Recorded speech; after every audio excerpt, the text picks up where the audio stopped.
Welcome to Athletes Unlimited Softball on ESPN, presented by our official climate finance partner, Aspiration. Just 4 days remain in the 2023 Athletes Unlimited softball season. This is the final day of series number 4. Team Davidson taking on Team Urtez from Parkway Bank Sports Complex in Rosemont, Illinois. Mia Davidson down a couple spots this weekend, looking to move back into the captain's chair for the third straight week. She leads the league with 4 home runs. On the other side of Tanisa Urtez, looking to not get swept this weekend in her first time as a captain. She's down a few spots as well to 9th place, so she needs a big day if she wants to draft her own team again next week. Couple of the big movers in the right direction, though. Alyssa Denham, Hannah Flippen, both up 8 spots from the double digits up into the 4 and 5 spot. They'll be vying for a captain's chair this week as well, and it's Odyssey Alexander with a big lead at the top. Somebody has to try and make a move today. In the booth alongside the 2-time All-American Amanda Scarborough, I'm Chucky Kempf. Mia Davidson's team out to a 4-0 lead yesterday. Let that slip a little bit, but the big bats came through when they needed it. Yeah, they did. They scored 8 runs in yesterday's game, and they had 3 long balls. You know, when Mia Davidson is your captain who leads the league in home runs, she's going to draft players that like to hit the long ball. So we saw 3 different players step up in yesterday's game, including Nadia Taylor. She hit her second, pulled this pitch to left field. A couple of more pull-side home run power between Nadia Taylor and then Sierra Romero, her first home run this season. Then Mia Davidson, the captain, said, okay, I see you two. I'm going to go oppo with my home run. Her 4th home run this season. She leads the league and has 10 RBI. Here's what Sierra Romero did yesterday. 228 leaderboard points, up 6 spots. She was 2 for 3, a home run, a double, a walk, and 2 runs batted in. She'll look to duplicate that success again today in the 3-hole of what is a very potent lineup. We were surprised to see them get shut out on night number 1. That was not the case yesterday. 8 runs, as you mentioned. Mia Davidson in the cleanup spot. Victoria Hayward will lead things off, just 1 hit away from 100 in her Athletes Unlimited career. She would be the first to reach that mark. Andrea Filler in there in the 2-hole, and Haley McClenny back-to-back days not in the 1st or 2nd spot in the lineup, which is a very rare occurrence for Haley McClenny. She was able to get on twice yesterday with 2 walks. Here's Rachel Garcia, who we did not see yesterday. Came in game 1, took the loss on a bases-loaded Bubba Nichols walk-off hit, but Garcia 3.17 ERA. The issue this year has just been control a little bit. Yeah, it has been. She still is Rachel Garcia, one of the strongest pitchers in the league. Throws with the highest velocity, too, or she's up there along with Megan Fremo and Odyssey Alexander, 69, 70 miles an hour.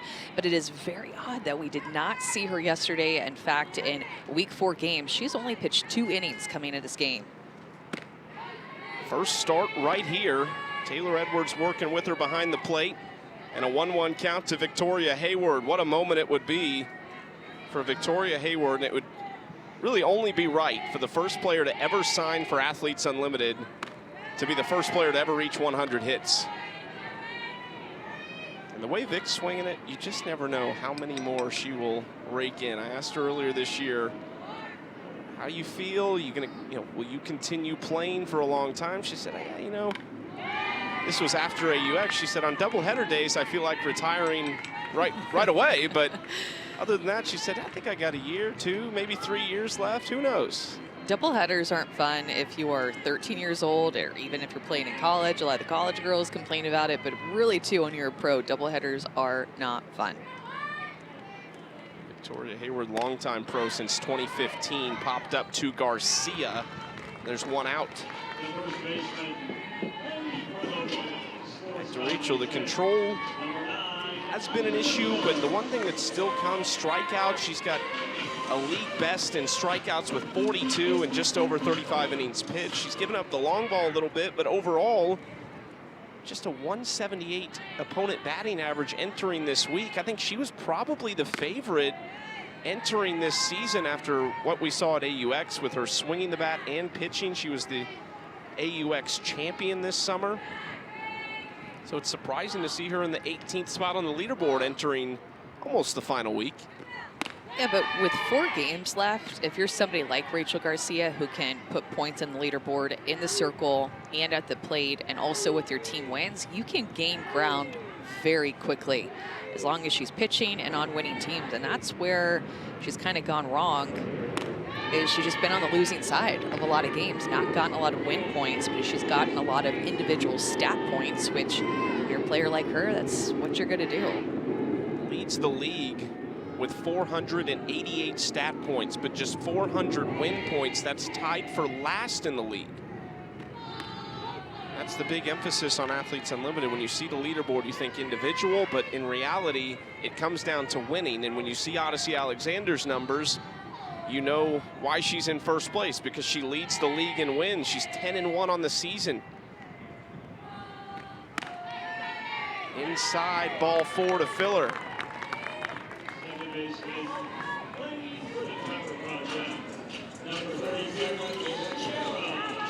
Sierra Romero.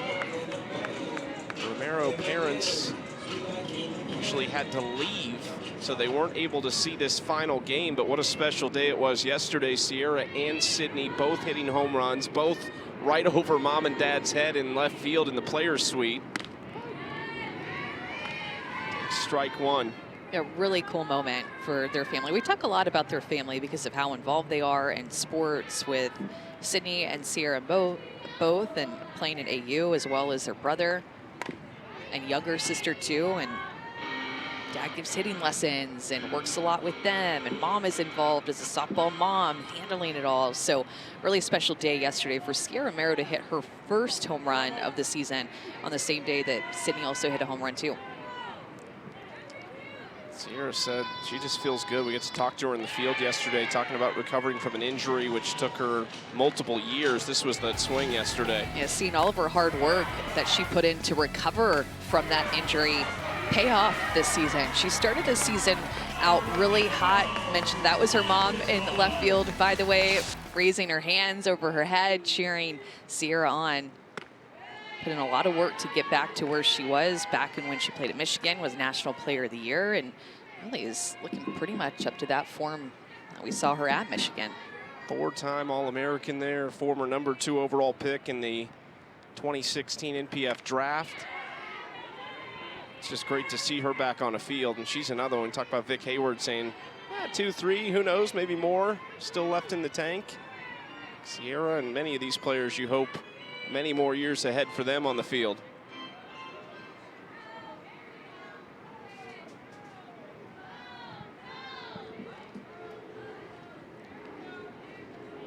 One, two, kind of off the handle into left center field. Long run for Lorenz. She makes the catch. There's 2 outs. Just fighting that pitch off on the inner half at 70 miles an hour. And that, to me, is what makes Rachel Garcia so tough, because she's able to throw on both sides of the plate with velocity, but her upspin actually is like her fastest pitches. Usually your rise ball, a couple of miles an hour, drop off with the rise ball, but she throws high heat. Her hardest pitches is a rise ball at 70 miles an hour, sometimes 71. You throw that up and in on the hands, and that's hard to get your barrel to that pitch. When you hear other players in the league talk about Rachel Garcia, they just talk about how strong she is, how physically gifted. This is power on power here with Mia Davidson at the plate. 2-0 count. And Rachel Garcia wants to talk to Taylor Edwards. Well, and too, Chucky, we could talk about a lot of these players with injuries that they've gone through, but Rachel Garcia is another player that we see her for who she is. She was an Olympian a couple of years ago, National Player of the Year. She played at UCLA and was just all-world everything, but she's a player who's also gone through several injuries. In fact, she's had 5 knee surgeries and carpal tunnel surgery done on each hand. Be able to come back from that, still to play at the level that she's playing at, is just simply impressive. Not just in the circle, one of the most powerful bats in the league as well. Her exit velo, when she gets a hold of the stuff, is always toward the top of the list.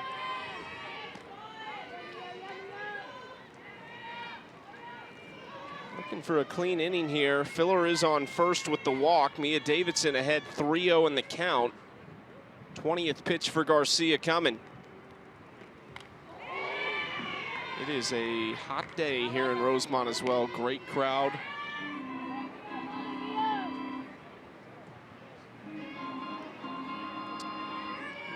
Degrees right now, feels like 98 on the field. There is a pretty good breeze blowing in right now, which you love if you're a pitcher. Yeah. Yesterday, not quite that case.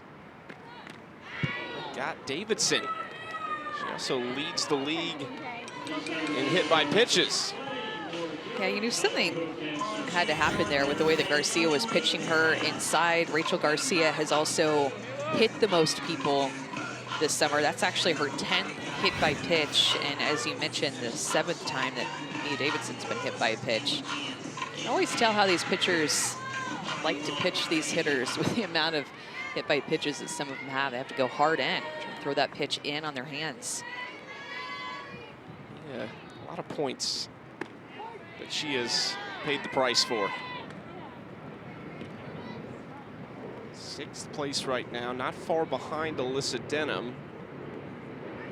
12 points behind her for 5th.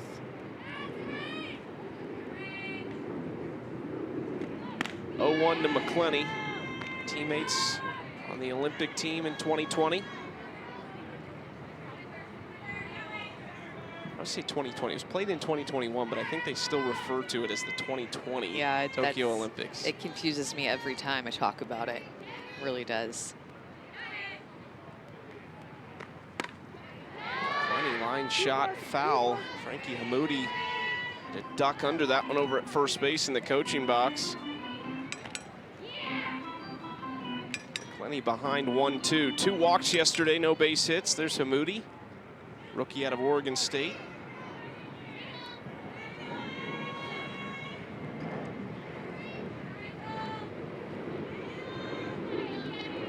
One-two outside. You know, even with Haley McClenny hitting at that lower clip, which is just crazy to see entering this game, she's just barely hitting over 100. She's still found a way to get on base and have a good eye, draw a lot of walks, have good plate discipline overall. Just not easy to get out of a slump when you're facing pitchers like Rachel Garcia, Alyssa Denham. Every single game that you have to play, it's hard to work your way out of it. Yeah, all these pitchers have been sharper. It's the management of the arms has been at, I think, maybe the highest level we've seen at Athletes Unlimited. Garcia's thrown 5 or more pitches to every batter now. 2-2, swing and a miss. First strikeout for Rachel Garcia, puts up a 0 here in the top of the first and sends her team to the plate with a chance at 10-inning win points.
(0-0), big chance here for Team Urtez to take an early lead, which was the theme of the winners yesterday. Both teams that won plated 4 runs in the first on some defensive miscues.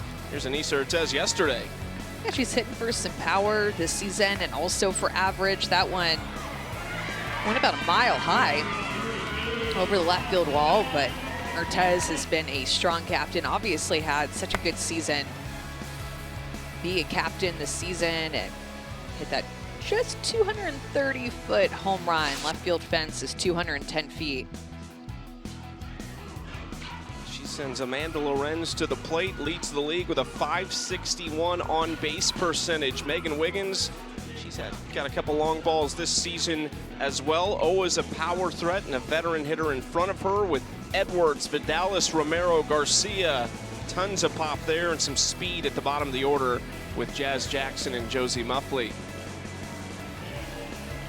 They face off with the rookie from Cal State Fullerton, Micah Sutherland, who is making just her third appearance, second start, and that first start came in week 1 of the season, giving up 4 earned in just 2 1/3 innings pitched, but gets a great opportunity today. Yeah, you'll see her throw in the mid-60s and have more of an upspin. She'll throw a curveball, rise ball, and screw, and her change is excellent, said Danielle O'Toole, who was her pitching coach in college at Fullerton.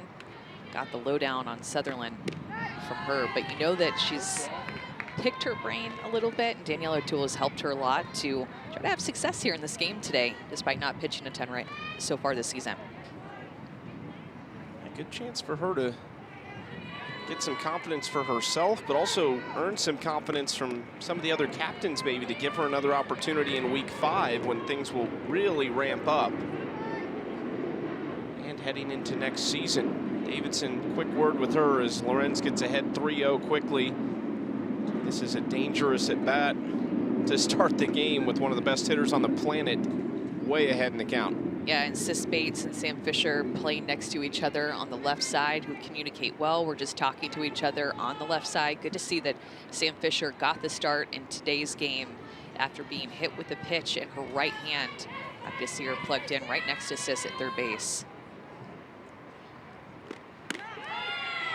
Spot for strike 1. She's been trying to get that outside corner.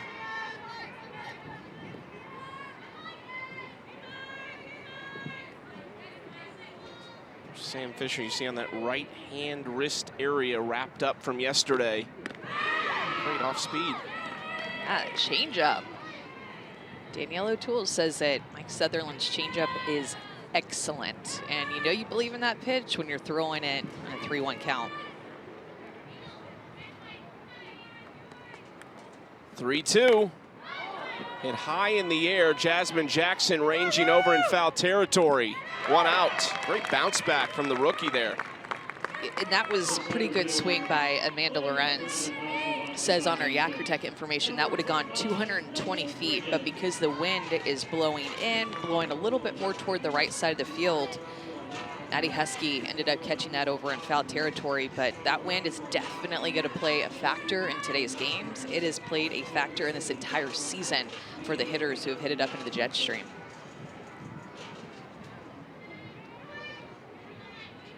Megan Wiggins, first chance against Sutherland, who has been really targeting the outside corner, gets strike 1. Danielle O'Toole is more nervous watching one of her former pitchers that she coached or when she was in the circle actually pitching. Watching who she coached. That's how it always works. Whoever's watching the pitcher's parent, their coach, biggest fans, you just get more nervous for the player that you want to see do well, that you're closest to. Danielle now on staff at Cal as an assistant coach. 1-1. Love that changeup. Oh, how did she not get that call? That should have been a strike. Oh no, that's a strike. That is such a good pitch by Sutherland. Should have been a 1-2 count instead of a 2-1 count. Big change in this AB. It kind of happened to her in her first start too. Yeah, you're right. There were a few pitches that changed the course of that outing because she made some great pitches. And all it takes sometimes is one against these hitters to let them get an edge. Saw it yesterday. Yeah. Goes right back to that changeup. I love that pitch.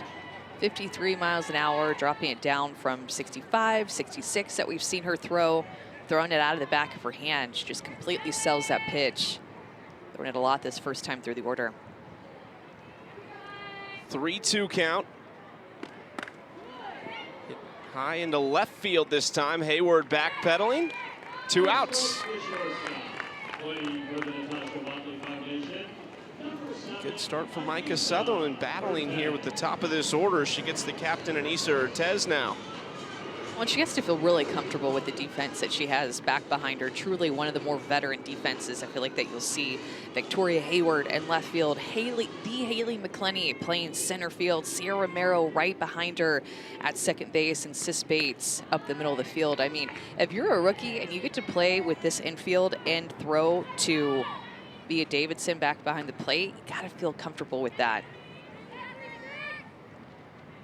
Both corner infielders make great plays. Fisher at third, and then Andrea Filler, who has played a lot of shortstop in her career, at first base. Yeah. So you have an athlete over there for sure. And then Jasmine Jackson, another very versatile defensive player who played infield and outfield in college at Cal. And having Sam Fisher at third base, a lot of experience, a veteran player. And Romero runs over to make the catch. A 1-2-3 start for the rookie Micah Sutherland. We got some rollover points here after one.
Athletes Unlimited Softball on ESPN is sponsored by Aspiration, a global leader in financing climate impact.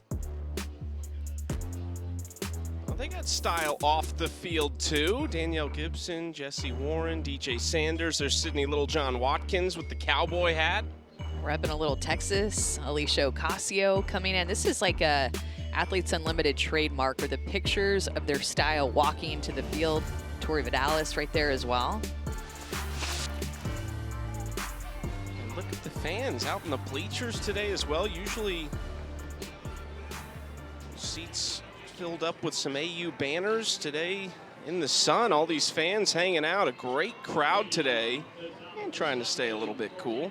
Don't forget, for every run scored during this year's Athletes Unlimited softball season, Aspiration is committed to planting 10 trees. And we have added to that total big time thanks to Aspiration's support this week and thanks to the Big Bats over the last couple days. It's probably good that Dog Days of Summer was yesterday, Yes. because I don't think the pups would love it so much in the bleachers today. That's a hot one. Nadia Taylor spins one to second base. Josie Muffley takes care of it. Let's go down to Savannah Collins and check in for the first time today. I think we were all wondering why we didn't see Rachel Garcia yesterday, and there was a lot of discussion about that in this blue dugout. We've talked about it all season, how these captains are managing their pitching staffs, and that was what they were weighing back and forth. Did they want to bring Rachel in to try and pick up some of those inning wins? But I talked to Taylor McQuillan a long time yesterday throughout the game, and she said before we can even think about winning innings, We have to know that we can get 3 outs. And we're seeing Rachel today because they knew they wanted to try and hold out to try and get this final win on Sunday. And what plays into it too is we're in week 4. Some of these batters that they've been on the opposing team for these pitchers consistently have seen them so many times in the past couple weeks. In the purple dugout, even some of their batters were saying after that first inning that they're seeing some pitching options and decisions from Rachel that they haven't seen all season long. Her off-speed drop, she's using it a little bit differently today. So even these pitchers are trying to get creative. How are we going to continue to keep these batters on their toes and off balance when they've seen us so many times? We're seeing that play out today with Rachel Garcia. Amanda, I'd love to know if you've seen that too from Rachel. She's using that differently because that was a big point from Purple after those first couple batters today. You know, I kind of feel like Rachel Garcia has been using her off-speed drop ball more later in this season in general, as Sam Fisher ropes what's going to be a double, even with that hurt hand after getting hit by a pitch. You know how scary it can be after you get hit by a 68-mile-an-hour fastball yesterday from Shannon Sale, comes out of the game unsure if she's even going to be able to play today. But this hurt her so bad when Sam Fisher got hit by a pitch against Shannon Sale yesterday. You could hear it live. Almost sounded like the knob of the bat. She ended up having to come out of the game, ended up icing her hand later, questionable entering today. But to sit in the box, get on top of the plate, and face Rachel Garcia, who's throwing 70 at your hands, and turn on it and get a hit speaks volumes about the type of player that Sam Fisher is. Yeah, great to see her out here, one of the best personalities in a league full of personality. Sam definitely wants to play if she has the opportunity to. Oh, what a catch. With the hat in the stands. That's determination to catch the ball, determination by Sam Fisher at the plate. I think he was just inspired by Sam Fisher to take the hat off and use it as a glove. Nice. Love that for him. Great beard. Just outside to Maddie Husky, the rookie out of Washington.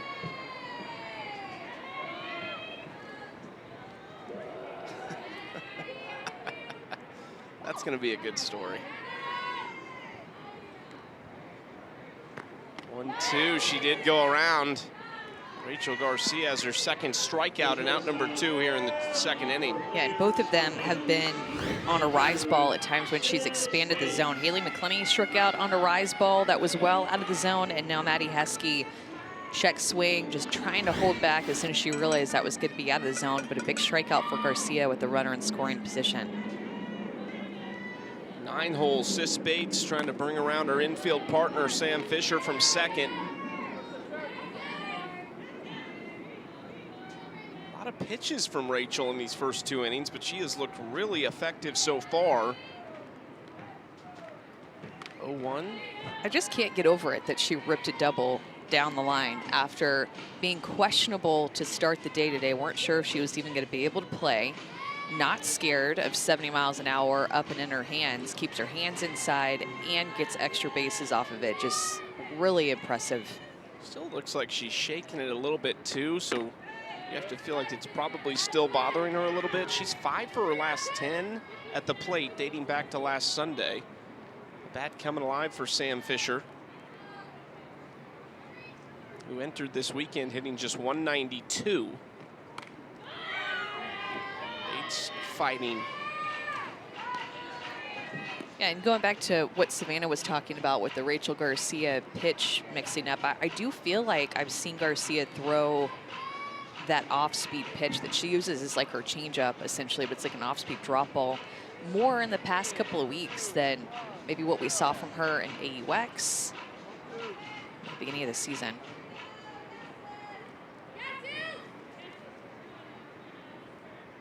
Great to see her make her return last summer in San Diego at AUX.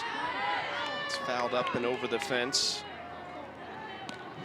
Rachel finished second to Danielle O'Toole. They were on the same team in the final week, and Rachel actually started the final game for their team.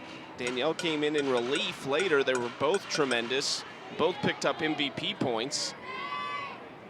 Garcia finished 8th in last summer's championship season.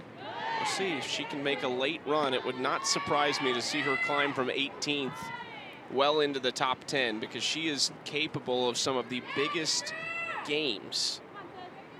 Part of that is because she does pitch and hits. So if she throws 5, 6, 7 innings, that's a lot of stat points there. Sis Bates deep to right center. Jasmine Jackson has it for out number 3. Sam Fisher, the hand looks good. Rachel Garcia, though, taking care of business. 2 zeros to start off.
Web Gems have been on full display here this weekend and really this season. I mean, the plays that Jessie Warren has made on the left side, as well as this play made by Sis Bates yesterday, robbing hits left and right. And check out Haley McClenny. Kind of like a karate tumble there to hold on to that play. And then Caroline Jacobson out in right field. But play after play after play, these athletes are so talented. Some of the best defenders in the world are here this weekend. We've seen Haley McClenny and Sis Bates together a number of times, which always exciting, especially on the defensive side.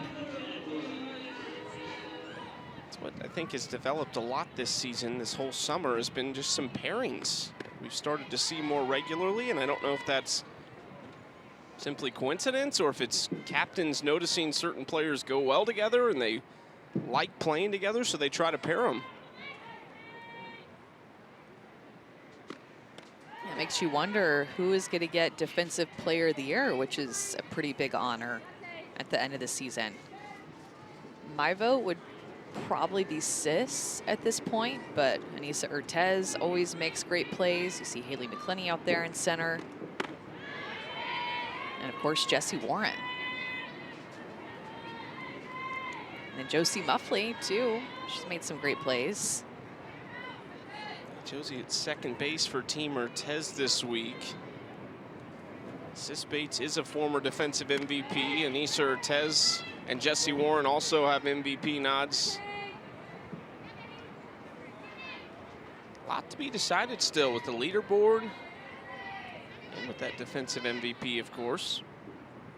The top 4 finishers will get medals at the end of the season as Edwards walks to lead off the inning.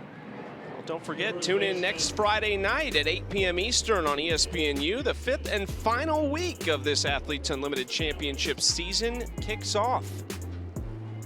Danielle Laurie and Eric Collins will be here to take you home. I think it's going to be a really good week.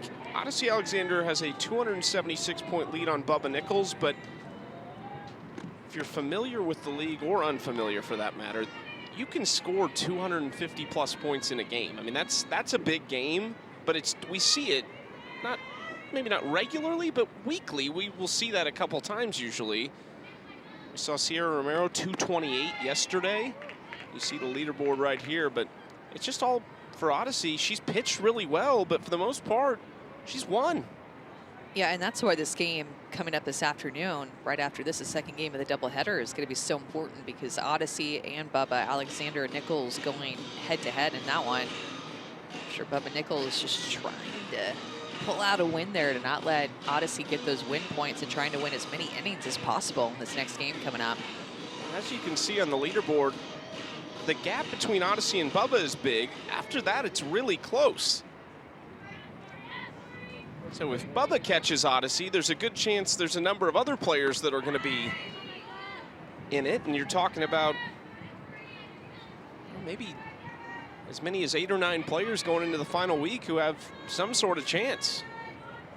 In a 5-week season, that is a lot. Last year was spectacular. Chittister, Denham, and Mulipola all at the top, pretty close. Denham within 70 of Mulipola when it was all said and done. Dangerous hitter here in Tori Vidalis against Micah Sutherland. Just a little inside and back-to-back walks to start the second inning. Yeah, just trying to be too careful to these two powerful hitters that have led off this inning. See if maybe we see some sort of change here, actually. Haley Clifton gonna run at second base for Taylor Edwards. There's a conversation in the circle. I don't think the pitching change will happen right now. Megan Faramo, Mariah Masson, and Haley Wagner are the other 3 pitchers for Team Davidson.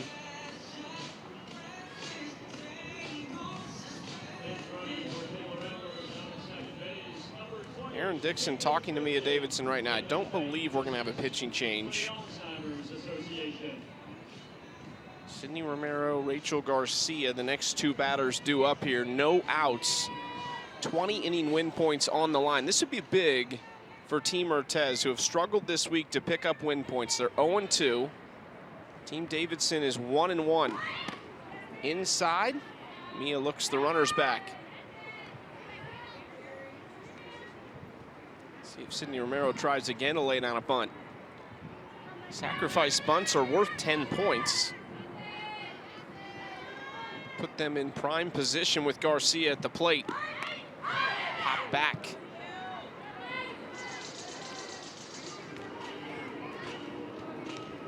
A lot of coaches in this field of players. Sydney Romero, one of those.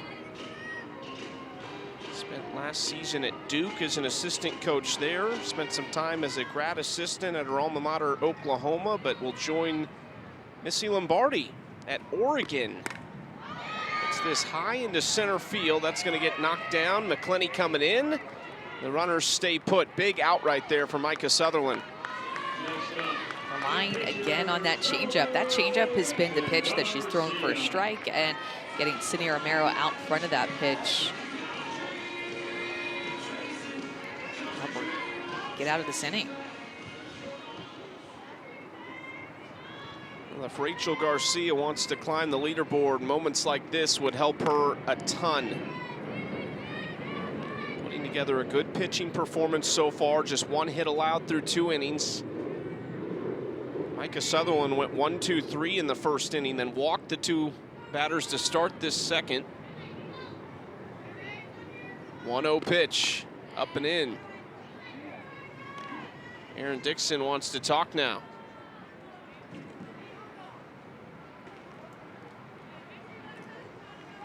Yeah, Davidson, a couple infielders going to join this conversation. Aaron Dixon, also a pitching coach, going out and talking to Sutherland, probably talking some things through about maybe something that she sees or just the mindset of how to attack this bottom half of the lineup that she's going to go up against. But definitely a few more balls that I'm sure Sutherland would have liked to have thrown in this inning that she's thrown already. Mariah Masson out in the bullpen. Aaron Dixon spent the last 2 seasons as the pitching coach at UNCW. Back-to-back years with 2 sub-2 ERA pitchers. She's done a great job there in her first season as a facilitator. 2-0 to Garcia. Rachel already up 3 spots to 15th today, just 60 points out of 10th place. And that's how quick, that's how small the gaps are as you go down the leaderboard.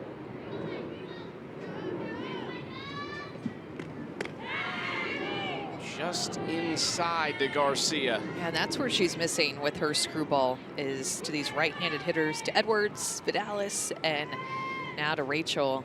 Trying to throw that pitch more off the plate. You can't miss on the plate. She knows that, but missing too much.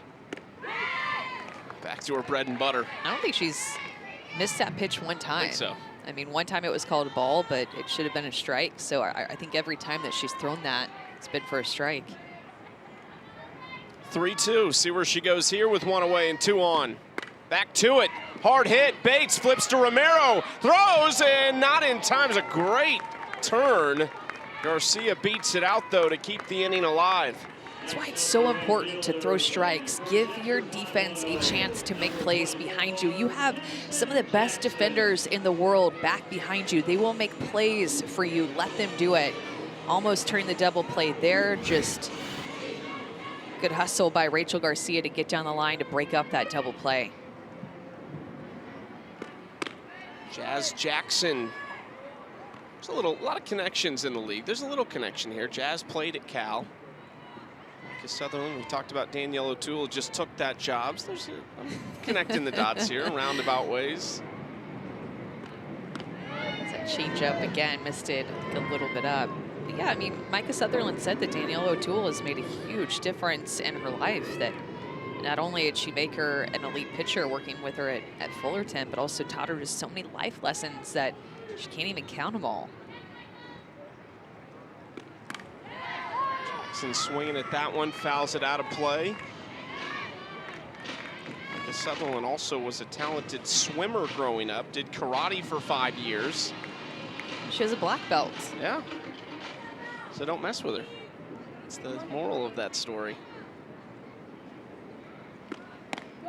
And also, she's a really unique type of athlete, because not only does she have that black belt in karate, but she also had a varsity letter in badminton as well as softball. Okay. And basketball. Just 1 year in middle school, though. That change up again. Garcia will take second. It's second and third. Full count with 2 outs to Jasmine Jackson. Speaking of unique talents, she's a dancer, likes poetry. Legit dancer too, I think. And just a little bit too high, maybe outside as well. Bases now loaded as Josie Muffley comes to the plate, and a huge opportunity for the rookie from Florida State. I'm sure she wants to come through. We got word that her head coach from Florida State is in the house today, Lonnie Alameda. We look forward to possibly chatting with a little bit later. First pitch from Sutherland. In there for strike 1.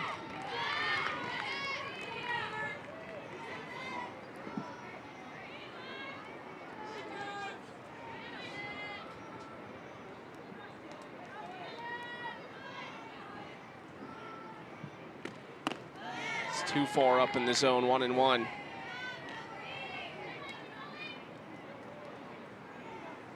Inning win points on the line here.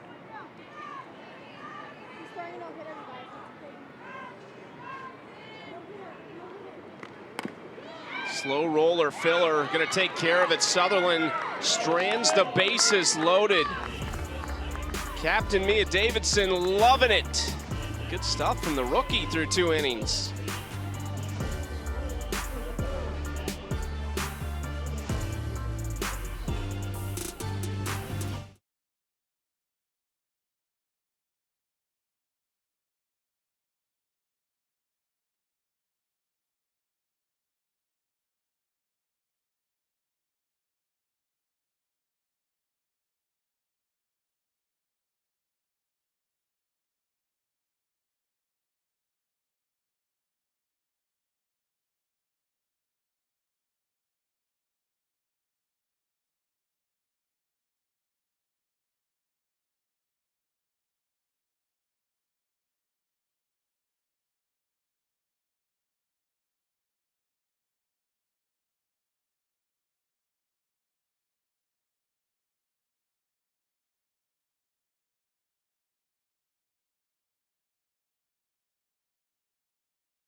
0-0 and a lot on the line here in the third. 30-inning win points. Rosemont, Illinois, the final day of series number 4. Big night tonight, Sunday Night Baseball, featuring the 6th annual MLB Little League Classic from Williamsport at historic Bowman Field. The Phillies and the Nationals going head-to-head, 7 Eastern, 4 Pacific on ESPN and ESPN Deportes, with that special Kids Cast edition airing on ESPN2. To watch that one. Set to head home tonight, but that is always a special event and a lot of action going on at the Little League World Series this weekend. Elimination games today. And then they'll get a chance to watch the pros go at it tonight. Great crowd in Rosemont watching Rachel Garcia through 2 innings give up just 1 hit. Micah Sutherland, the rookie, has not given up a hit yet, but 3 walks in that last inning to load the bases with 2 outs and found a way to get out of it. Top of the order coming up for Team Davidson, Victoria Hayward, who popped out her first time, still looking for hit number 100 in her career. That includes championship seasons and the shortened AUX seasons. Vic, one of 16 players to play in every Athletes Unlimited softball season. It's in there for strike 1 from Garcia.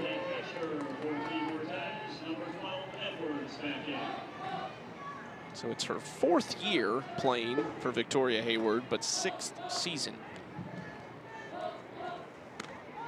It's a good spot on the outside corner, goes in, then out, and now way ahead. And so good as a leadoff too this season, entering this game, hitting .571 as a leadoff hitter. Slow roller, could this be the one? The throw to first, it is into the dugout. Vic takes second, and now we await the ruling.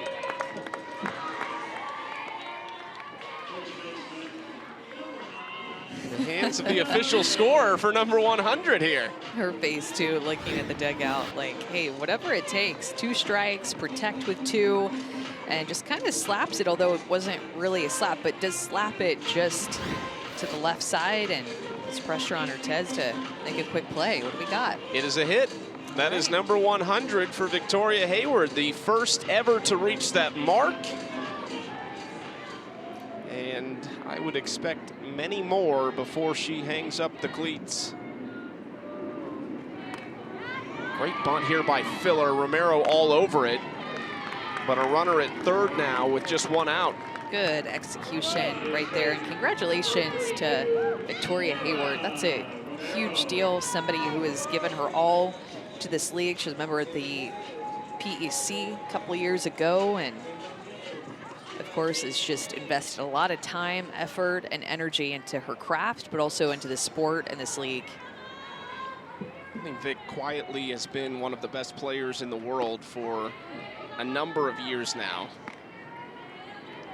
Not always the flashiest because she didn't hit the long ball, but as reliable as they come for the last 8-9 years. Goes in the pros and in international play as a member of that bronze medal team for Team Canada, the first ever Team Canada softball team to medal at the Olympics.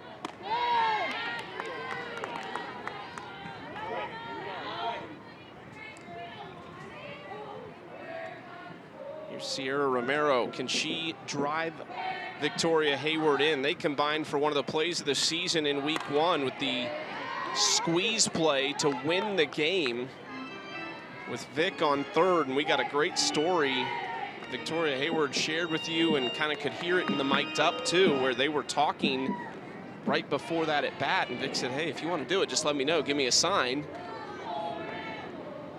And it was executed to perfection. As a matter of fact, it was off Rachel Garcia, who had just entered the game, threw 1 pitch. Romero bunted it, and Vic came in to win the game. Yeah, I mean, walk-off home runs are fun and everything, but I mean, a walk-off squeeze is exhilarating. Just not expecting it at all.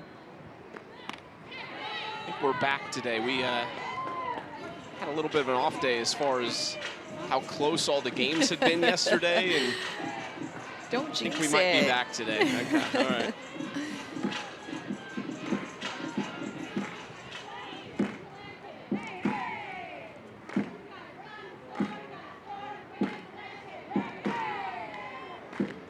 Two. This is a battle.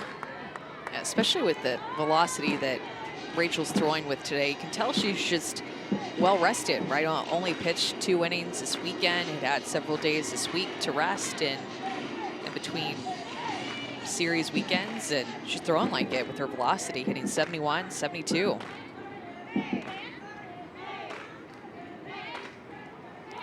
was interesting listening to Tori Vidalis yesterday talk about, you asked her about velocity, and she said, you know, once I kind of get going, it just is what it is. So many of these hitters are, I mean, at this point, you have to be used to it. Tori was one that played in AUX and in the championship season. Tori has such quick hands, so she doesn't have a really long swing. Yeah. So velocity doesn't phase her as much as maybe somebody else. Popped up on the infield to her sister, Sydney Romero. Kind of an awkward catch over at third, but Yeah, fighting that sun, you could tell. Saw it right away, trying to shade her eyes a bit, and looked like almost for a second she might have lost it for a quick second, and then got her glove there. Big out. Captain Mia Davidson.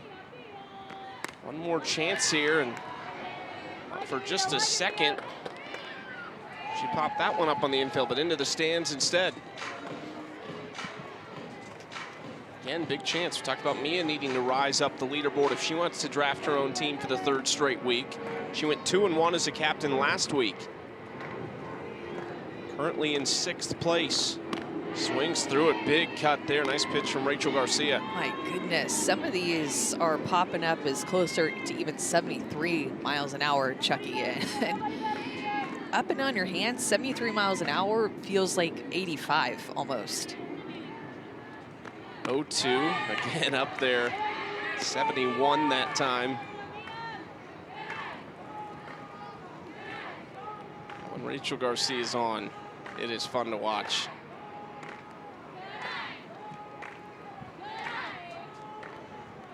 One-two. Swings through it, great pitch. Down to 63 with that one to get out of the jam. That pitch sequence to go hard up and in at 72, 73, and then low and away at 63. I mean, that feels like about 20 miles an hour difference for the K.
Zero-zero, bottom of the 3rd.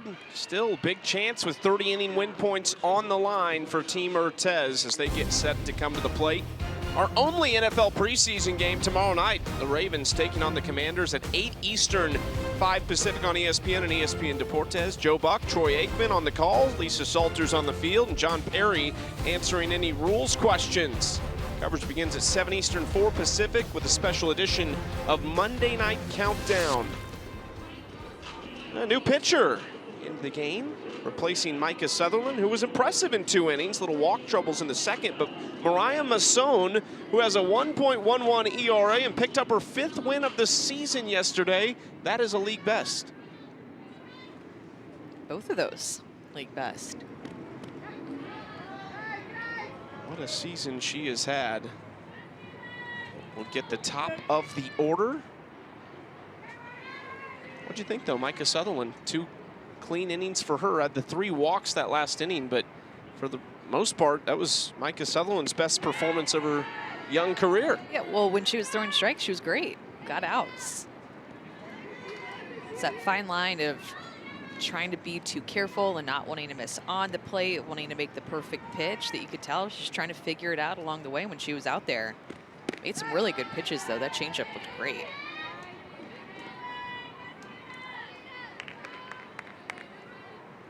Amanda Lorenz, her 3rd year of Athletes Unlimited, 5th season. She's played in both AUXs as well, but top 11 in 3 of the last 4.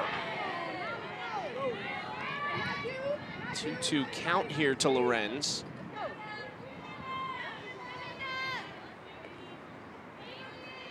Just missed a home run in her last at bat, too, off of Sutherland. Got up into the wind and it got knocked down.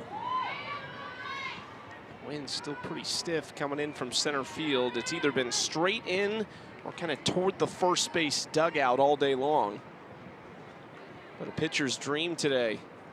Remember, Lorenz's first at bat of the season was a leadoff home run, and that's actually her only extra base hit this season. Everything else, like for 14 hits, have been singles. It's been windy all season. Yes. Kind of feels like it. Yes. It's been a pitcher's best friend, is that wind blowing in. Facing these hitters, although the outfielders have had not a lot of fun with it. It's been tough on them. The Chicago wind, and then I think ground ball up the middle. Sisbate's going to be a tough play. Not going to get Lorenz. An infield single. Get those big planes taking off, too, across the way. Just maybe a little bit extra. Mariah Masson has looked good this weekend, coming off a relief appearance of 4 1/3 of scoreless work. With the ball on both sides of the plate. What's interesting and why she's had success is because she's been able to throw all 4 or 5 of her pitches really well. Her curveball, her screwball, her rise, and her drop just very equally, as well as mixing in a little bit of a changeup too in there. But that's why she's been so successful, has had that lowest ERA this season, just 1.11. Just when you see those Yakkertech charge for pitchers, it just feels like a completely different approach than what we saw at AUX. I mean, so much more, not that they're not going up in the zone, but just more off speed, more pitches down in the zone. Wiggins laying down a bunt. Masson takes care of her. 1 out. Well, and you get a really good athlete in the circle, too, with Mariah Masson. Remember, she hit for herself, too, at Oregon State. Was a 2-way player there, right in the middle of their lineup. Fields her position well. That just her up-leveling her game from the AUX season has definitely been one of the things that stuck out in this championship season. Big-time progression. This is a spinner to first base. Filler fields it with her foot on the bag, and now Lorenz up to third base. 2 outs. Everyone loves to rep Athletes Unlimited, and you can too. Be sure to check out the new AU softball merch for this season, including personalized player tees. Go to shop.auprosports.com to get yours today. See some Sis Bates shirts in the crowd. Sydney McKinney yesterday. Back to Masson. Ooh, look what I found. Edwards didn't get all of it. Masson hung with it, and they strand the runner on third. And we have more rollover points to the 4th inning. Taylor Edwards was really quick on this outside pitch, maybe expecting something in, and because of that, hit it more off the end of her bat. That was only 40 miles an hour off of her bat, which it gave Mariah Masson a chance to catch it off the end of the bat.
Mental health is really important to me. It's something I'm very passionate about.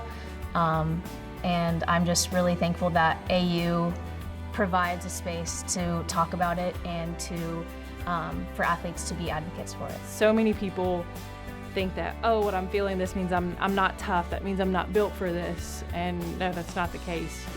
You more than likely are built for anything that comes your way, but it's okay to ask for a little bit of help. I want to be that person for other people. Just want to spread the message that it's really okay to not be okay. Be who you are unapologetically, and then if you need a little help, that's okay, you can get it. Athletes for Mental Health is an impact week that's been chosen by the players. There's Peyton St. George, who we heard from. She has a special glove with a special message on it. White and green glove that you can always see out there. But Athletes Unlimited as a whole always does such a great job letting these players speak out about their causes. They had special signs before the game that they were holding. Cards with some of their causes, what's important to them and their mental health. Just love that Athletes Unlimited supporting these athletes in whatever endeavors that mean something to them. One of our impact weeks here at Athletes Unlimited's championship softball season. Well, and a great day to bring awareness to the topic too, with this huge crowd that we have today, and something that no matter if you play sports, don't play sports, or young, old, I think that everybody can relate to this topic, and good to bring awareness to it and talk about it. It's okay to not be okay. Yeah, probably now more than ever. Something that everybody needs to be aware of. We got Haley McClenny leading off. Fans trying to stay cool right now. Rachel Garcia working in her fourth inning so far, and we have seen kind of everything from Rachel. Some great pitch mixes, and she has been on it so far.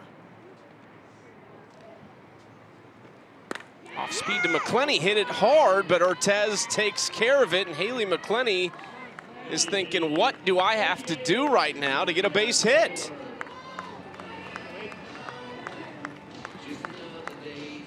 I mean, one of the most gifted players on the planet. It's just one of those times right now for Haley, and I don't know that we've seen it before. Yeah, no, and it just goes to show that if you play this sport, there's going to be really high highs and also really low lows and tough times that you're going to have to work through, and that's why this game is a game of failure, and sometimes you feel it more than others.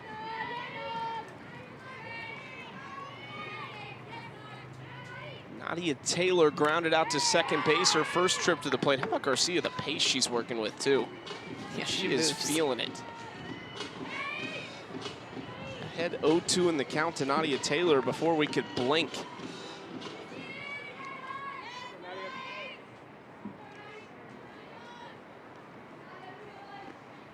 Oh my goodness, pulled the string right there. 55 miles per hour.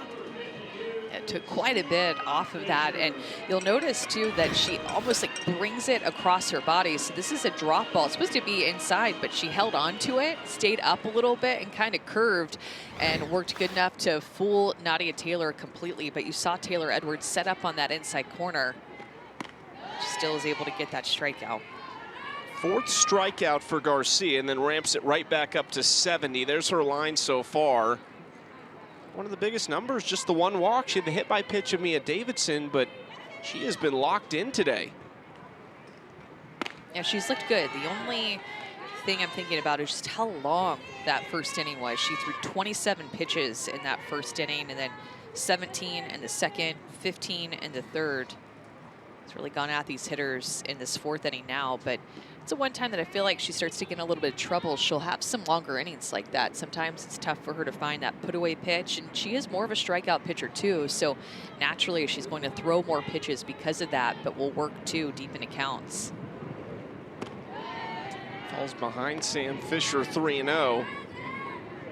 Fisher had the double into the left field corner.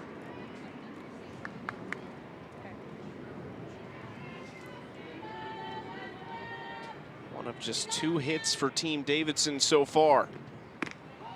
Strike 1. That off-speed pitch again. You know that pitch is feeling good for her when she's throwing it on a 3-0 count. Able to locate that pitch for a strike, seeing what Micah Sutherland was doing earlier and saying, okay, I see you, I'll do that too.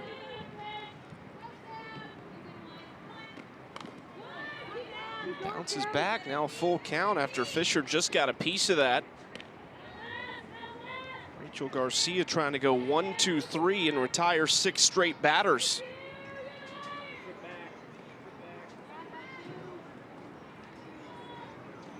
Has allowed a base runner in every inning, but just 1.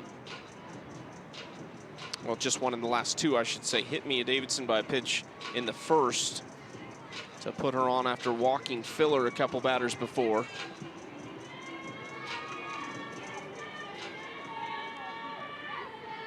(3-2) to Fisher. 40 inning win points on the line here in the 4th. Ball 4. Threw that off-speed pitch 3 times in a row to Sam to get back into that count, and then ended up walking her.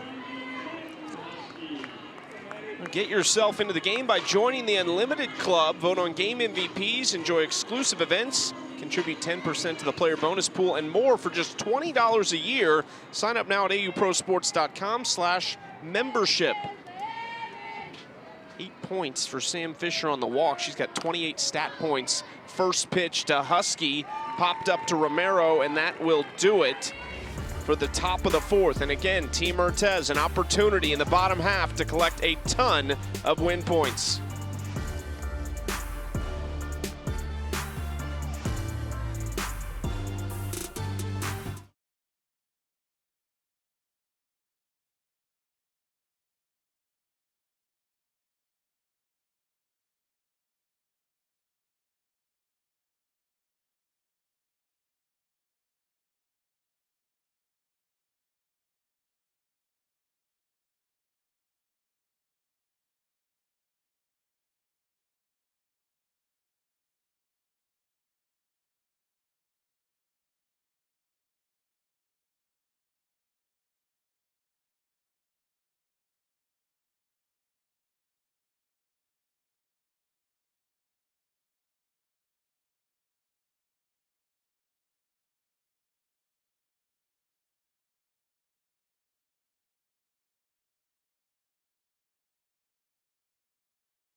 Played 3.5, just 3 total hits in this game. 40 inning win points on the line. The game up for grabs right now. Team Urtez getting set to come to the plate in front of a great crowd here in Rosemont. More to come next weekend, Friday night, 8 Eastern on ESPNU to kick off the 5th and final week of this Athletes Unlimited Championship season. We will crown a champion a week from today. Eric Collins, Danielle Laurie, Savannah Collins will bring it to you. And there's the leaderboard. Odyssey Alexander in front. Pretty sizable lead, but not unattainable for those chasing her. Your 4 captains as of right now, the Alexander, Nichols, Danielle Gibson, and Hannah Flippen. That draft will take place tomorrow. Hannah Flippen sure did just sneak in there after a good day at the plate yesterday, didn't she? 3-run home run and on the right team this weekend as well. This is into the parking lot.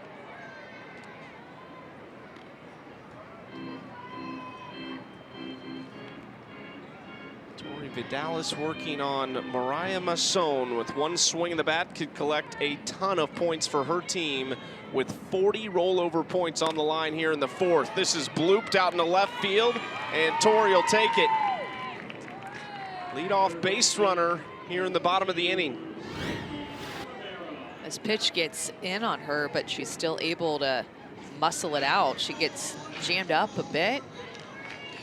So strong, plus just didn't give that ball enough time to get out to Hayward with the wind blowing in. Just kind of knocked it down in front of her for a leadoff single for Tori, who has been really good last 7 or 8 games at the plate. Sydney Romero 15th on the leaderboard, not far behind her sister Sierra over at second base. And especially with all these points on the line, Chucky, and a second opportunity for Sydney Romero to lay down a bunt here, but trying to do whatever it takes to win this inning and to win all 40 points. Lays down the bunt. Sam Fisher taking care of it. That banged up hand. Nice throw for out number 1. Both teams just trying to execute small ball. Hasn't come to fruition yet, but that's been good execution. I remember Sid had a chance to lay it down in her last at bat, could not put it down squares earlier in this AB, and able to for sure put it down to move Tori into scoring position. Tori right now at second base is just so many points for Team Urtez. 3rd straight inning, they've had the leadoff runner on. We'll see if this is the magic one that they can bring her around. Rachel Garcia working against Masson. Got it into a fielder's choice her first time up. Good spot from Mariah right there for strike 1.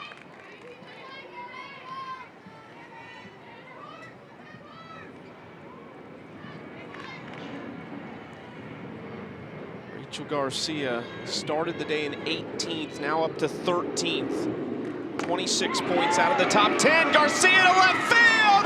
That'll do it. Leaps into the top 10. A 2-run shot. It's 40 for everybody on her team. An additional 40 for the home run. And Rachel Garcia has delivered. This is why you cannot count Rachel Garcia out this season. She might not be in the top 10, she might not be in the top 5, but she can do this and get back in it quickly. A 40-point swing just for her individual points, but then the team points on top of it, icing on the cake, and it's why she's one of the best players in the world. She can throw it at 72 up and down your hands in the circle, and then now an exit velocity of 84 miles an hour off the bat with a 270-foot home run.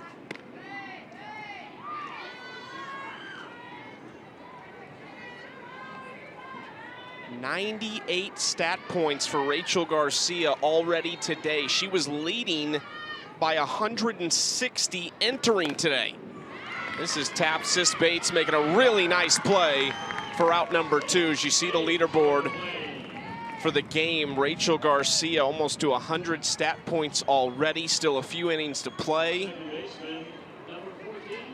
That's not including win points for this inning yet. And think about how she hit a home run against this wind that is blowing so hard in, also blowing toward the left side of the field, could have easily knocked it down. 2 outs here. Let's go down to Savannah with Rachel Garcia. Thanks, Chucky. Rachel, you're managing the heat, you're managing pitching in this game, but it didn't stop you in the batter's box. What clicked in that at-bat? I think just, I was making adjustments during BP. I felt like I was getting too big, so I actually just closed myself off a little bit more than normal and just was taking deep breaths and just seeing a pitch up. I noticed coming out of that inning, you immediately shot back here to the end of the dugout to kind of collect. How important is that for you when you know you might have to hit in the inning and also managing pitching too? I think it's super important, especially trying to manage the heat, trying to get myself to cool down, trying to get in the box, come back, cool off, get back in the circle. So just being able to manage this heat and stay on top of it and staying hydrated and keeping the cool towels on me. Thanks, Rachel. Appreciate it. Yeah. It is tough, isn't it? I mean, you've been in that position, hitting and pitching, and on a day like this, it's got to be difficult. Yeah, and just trying to calm down from the adrenaline that's running after hitting that home run, to be able to gather yourself, collect yourself, to go out in the circle the very next inning and have some shutdown innings moving forward. Rachel Garcia, I mean, you're talking, she could be in the top 4 by the end of the day. The way she's going, she's MVP 1 right now. It's a lock. There's no way she's not MVP 1. They still haven't received those 40 win points. She's already in 10th place. She's only 70 behind number 9, and then after that, it's really close. You're talking if they go on to win the game, that's 50. There's still, I don't want to throw a ton of numbers out, but simply she can make it to the top 4 today, which would be an outrageous climb from 18th at the beginning of this day. And that's why, even though Odyssey has a huge lead, it's not over as Hayward runs over and catches that Muffley soft liner. Rachel Garcia, well, she is a superstar, isn't she? Striking people out in the circle, giving her team the lead, getting inning points and individual stat points. She truly does it all. Rachel Garcia with the 2-run home run to put her team on top.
Hit me. Oh my God. Oh, yes. Oh my God. I swear I'm strong. These are always impossible to open. Oh. Oh. Yeah, call me super strength. Oh, yeah, either way. It just kept running away and I just got extended. Instead of staying in my back half, but now I know. I feel like half of their righties are just getting extended on that. Anything away, they're just getting extended on. And I'm shaded up the middle on that. And if we keep that separation, they're just gonna poke it in that 3-4 hole. Josie Muffley, the rookie from Portage, Michigan, out of Florida State. She was spectacular. 2 ACC titles in 2022, 2023, a couple Women's College World Series appearances. Former hockey and basketball player in high school as well, and really known for the spectacular glove. We've got her mic'd up right now at second base to start this 5th inning. Josie, thank you so much for doing this for us. Appreciate it. What is life like in Athletes Unlimited as a rookie. It's been fun. The girls have been amazing. Since day one, they have really just welcomed me with open arms. There's a lot of freedom here too. Just go out and have fun and play the sport that we grew up and just find the love for it, which has been amazing. Josie, you said that your goal in AU is to be a sponge and learn from all these players. What are maybe a couple of things 4 weeks in that you've learned from some of these players? Can you repeat that? Sorry, I was distracted by a plane. Yeah, no, it is really distracting. There's a lot that land. But you said your goal at AU is to be a sponge. What are some of the things that you've learned from these amazing players being around them this summer? Gosh, there's so much. Just having fun and like just being open to, I don't know, the new sport of professional softball. It's a whole nother level too. You're playing with everybody and everyone's good here. And every week is a different team, so just finding ways to communicate with them and build bonds and relationships both on and off the field. And then just kind of learning like different pitches as well, different positioning. Playing second this year, which has been so much fun. And so it's a little different here, learning a different angle of a ball. But other than that, it's been so much fun. Learning from them, the speed of the game, and yeah, a lot. I could say so much more, but my brain is a little confuzzled. I like that word.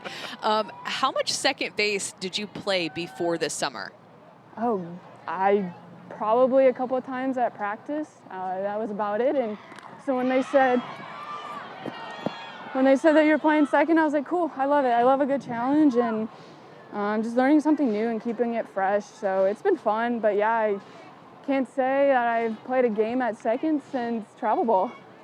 Speaking of something new, how about being at the plate against Kat Sandercock instead of behind her defensively? We have loved those battles. Like, from our perspective, you've won some, she's won some.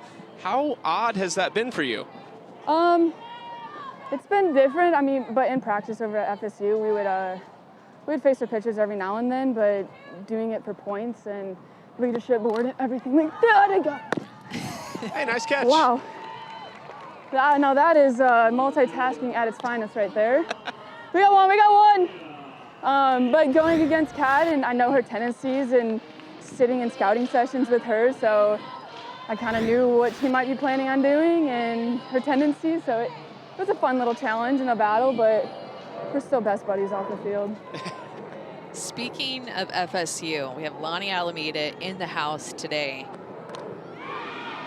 What's it like to have her here and play? And what was it like to play for her?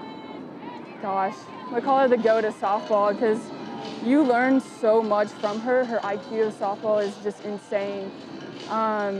Going from there and just not only her making us a good softball player, she also makes us great women outside and being very prepared for the real world. Which I feel like, ooh, you tricked me. That a lot of people don't get to experience. So having that on top of softball kind of prepared me for the real world a little bit and how to communicate, how to hold an interview. Now playing softball while holding an interview, it's all prepared me for good things. Is there anybody that you had kind of looked up to growing up on a softball field maybe that was in this field of players that you were looking forward to meeting and playing with more than the others maybe? That's a great question. Gosh, they've all been superstars in my mind, and Amanda Lorenz, hearing about her, facing Garcia all the time over at UCLA, so it's good to finally be on this side of her team and not having to face her, but yes, she did. Ooh. But man, I can't choose one person because they're all been so amazing. Even in their college, they've just done so many great things for their university. And so coming here and meeting everybody the first day was kind of a lot, but it's been fun. It's been good, and girls have been great. That's great. Josie, you made a play last weekend that somehow did not make SportsCenter top 10, but should have made SportsCenter top 10. Take me through that play. Do you remember it? The diving play up the middle? Yes. Oh gosh. So I knew Kat was pitching, and she has a tendency to get a lot of ground balls, more up the middle, especially with righties. So I shaded up the middle a little bit, which gave me a couple couple steps, and I also communicated with her that I was behind her, which is why she let that ball go, which was good for her, and she allowed me to extend my range and go for that ball. And saw the ball on the ground, and she was doing everything in the circle she could for our team, so I was going to do everything I could for her and make that stop and get us out of that game. Hey, Victoria Hayward didn't like that call. Was that a strike? Gosh, I can't say. I don't know. I was expecting you to back your pitcher up there and say, absolutely it was. I mean, I'm not really sure what I'm paying attention to at this time. It's a lot going on. But hey, we'll take the strikeout. All right, well, we'll let you focus up a little bit. We're going to listen in the rest of the inning. We appreciate it, Josie. Thanks, guys. Thanks for having me. 0-1 from Rachel Garcia, just outside. That's a great spot, Rach. You're good. Stay with me. Here you go. I love how honest Josie Muffley was. Oh, yeah. I was distracted by the plane. I don't know what I'm focusing on right now. That's very relatable. I'm trying to remember the word that Just she barely. made You're up. I think it was Deep breath, you go back out. confuzzled. Here you go. It's a mix between confused and puzzled. It's confuzzled. Okay. Yeah. All right. I'm back, Tor. Don't worry. Yes, that's 2-1. great. Fooled filler. That's great. By the way, stay there. And again. And again. Josie Muffley's Yeah, Jazz, mom. we're talking here. We Yeah, ran Wig, into her talk me week back. 1. She had an Air Josie shirt on. It was a really cool, like, animated picture of Josie at Florida State making a leaping catch. That's great, 2-2. good. Yes. Great Caught job. by Romero. Got it, baby. Nice job. That'll do it. 1-2-3 for Rachel Garcia. Big thanks to Josie Muffley for letting us talk to her during that inning. Going to the bottom of the 5th when we come back.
I was a little lad when I wanted to go to Washington. Then I ended up going there, playing there, and was a student assistant there, and I literally could not have asked for a better experience. Washington is everything. I think I played for a strong, fearless leader who, was a huge advocate for women's sports. Coaching at Washington is a dream I honestly never really had when I was there.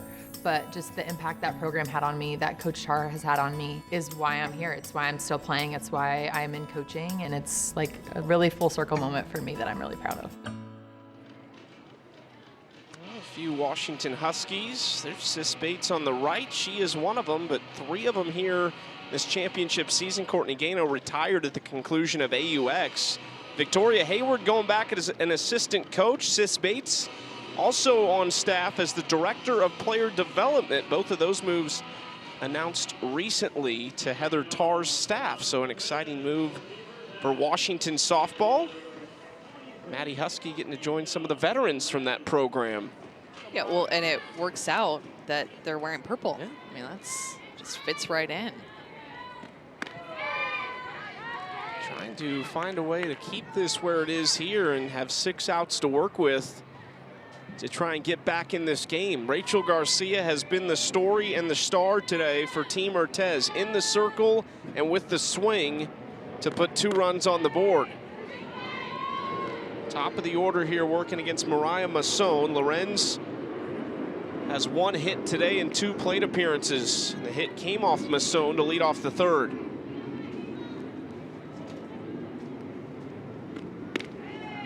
Rachel Garcia has a chance to make a monster climb today. She is 112 points out of 4th place right now.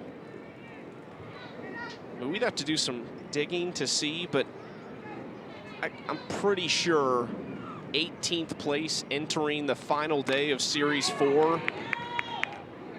If she were to make a run and make it all the way, that would be the greatest comeback in Athletes Unlimited history. And really, if anybody could do it, it would be somebody like Rachel Garcia.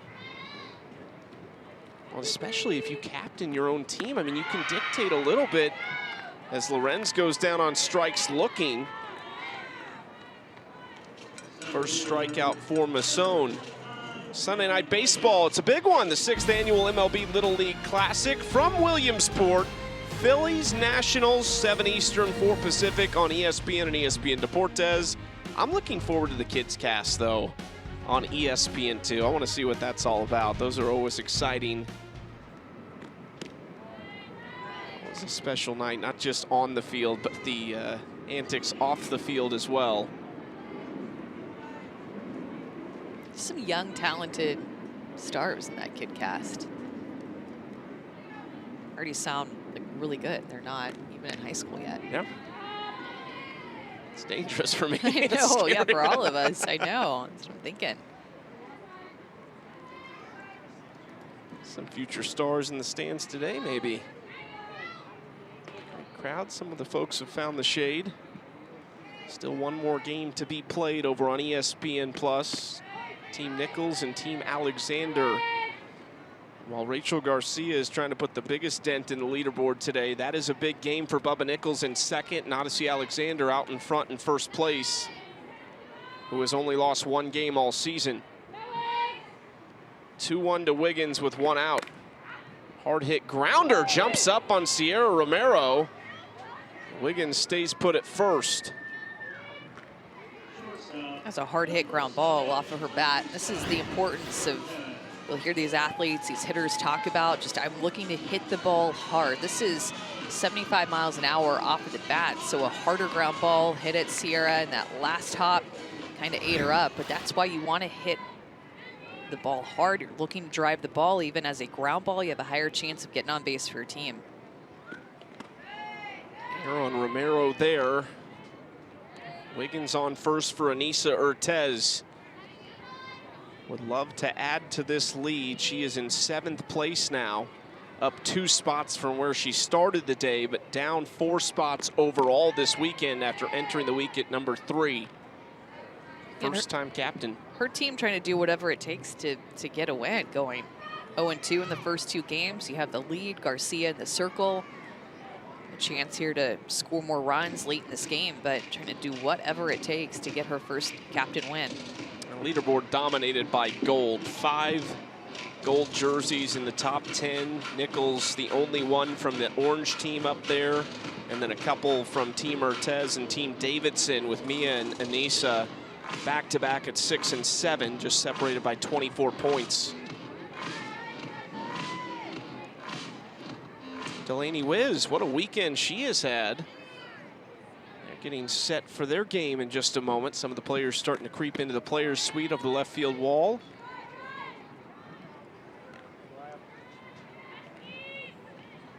Delaney Wiz this weekend has hit .517 with a couple homers, 4 RBIs. Hannah Flippen, who you just saw, had the 3-run home run yesterday.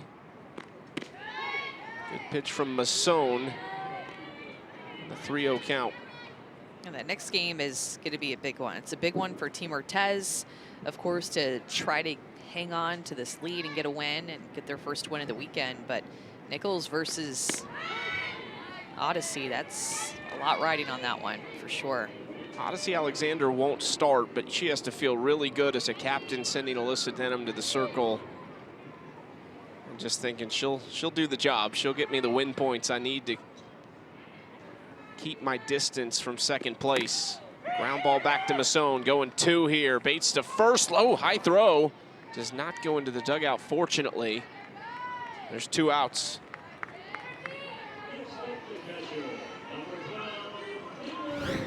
Several balls hit right back at Masson. She's fielded well, knows exactly she wants to go to, but ball does not, she does not have a good grip on that throw. Sis Bates didn't, but I even think even if she would have, just wouldn't have had a chance to get her out at first with Urtez's speed.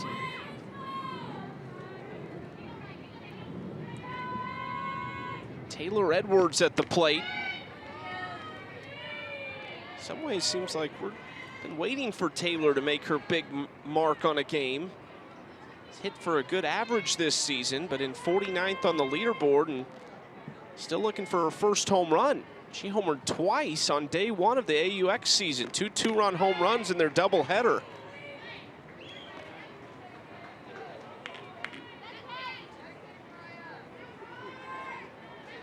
Taylor's our star in the stands earlier this week.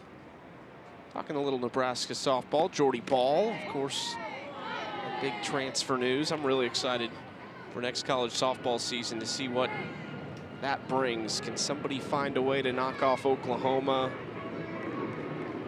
And what kind of an impact will Jordy Ball have at Nebraska, a program that was already in a pretty good spot? A lot of movement between players and coaches. A lot of coaches that have been shuffled up, of course, new to the college game. We'll have that 3rd assistant now, too, on several staffs. So it's caused some movement amongst assistant coaches. And, of course, the transfer portal always brings a lot of drama in between seasons, for sure. None more than Kelly Maxwell moving from Oklahoma State to Oklahoma. Ruffle some feathers. And a late move, too. It looked like everything had settled down. Jordy Ball had made her move. Something like Taryn Kern had gone from the Big Ten over to Stanford. And then, boom, Kelly Maxwell to Oklahoma. Last-minute move. Ooh, hit well into right center field. Taylor Edwards all the way to the wall. Around comes Urtez, and she is going to score. An RBI double for the veteran catcher, Edwards. More inning points for Team Urtez because Taylor Edwards, who just been so good with runners in scoring position, that's why she hits in the middle of the lineup, looks for something down. You can see her posture, get her barrel down to that pitch, hits it right where it's pitched. And Urtez going to easily be able to score from first base. Didn't have to hold up, line drive, sees it in the gap, scores easily. Still not completely out of trouble. Another runner in scoring position with Tori Vidalis at the plate.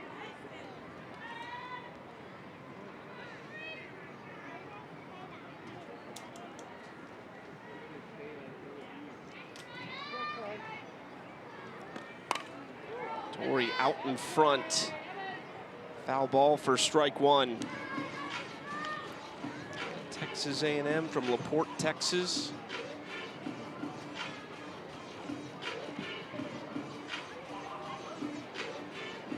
How you feeling about your Aggies next year? Great, I'm always feeling good about the Ags. Yeah. Second year with their head coach, their new head coach, Trisha Ford. Probably see Tori at Alumni Weekend coming up in a couple of weeks that we'll have. Yeah, I like it, it's exciting. I have only heard positive things about Trish Ford and got the chance to call one of their games earlier this year, and just a blast talking to her, but seems like somebody who really understands how to relate to the players there. Good things coming for that program for sure. 1-1 again, Vidalis. This is just a moonshot into the parking lot. Right on top of our TV trailer out there.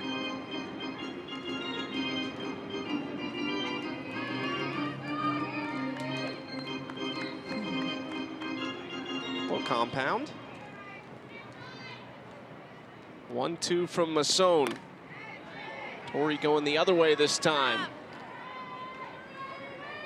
Mentioned how good she's been her last 7 games entering this game, hitting close to 350. A couple of RBIs, but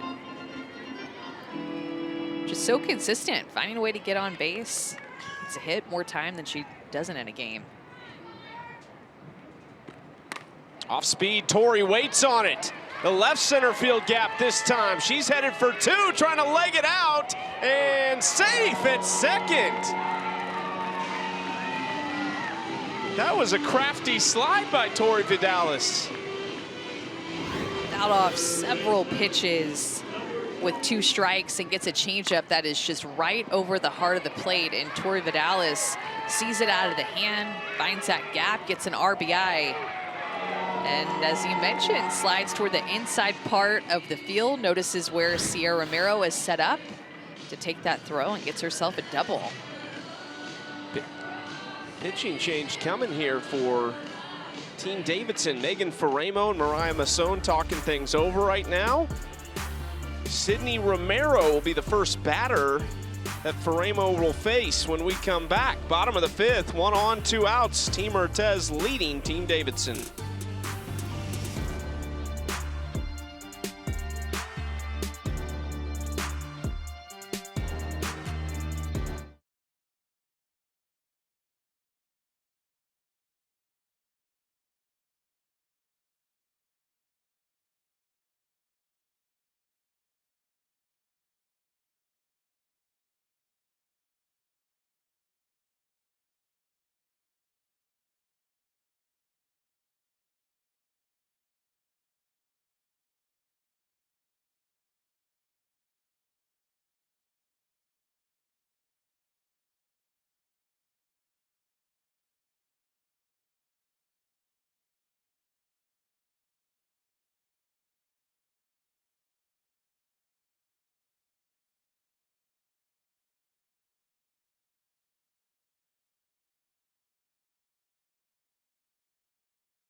Pitching change for Team Davidson here in the bottom of the 5th. 2 outs for the rookie Megan Faremo out of UCLA. The first pick for Mia Davidson in the draft this week. They are looking at this play at second on the slide.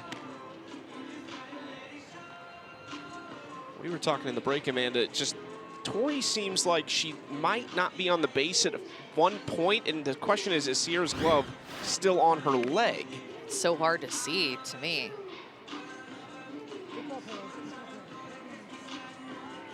And it is upheld. She is safe at second base.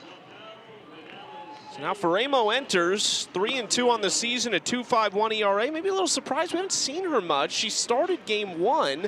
We didn't see her yesterday, and now coming out of the pen, but they're already down 4 in the 5th.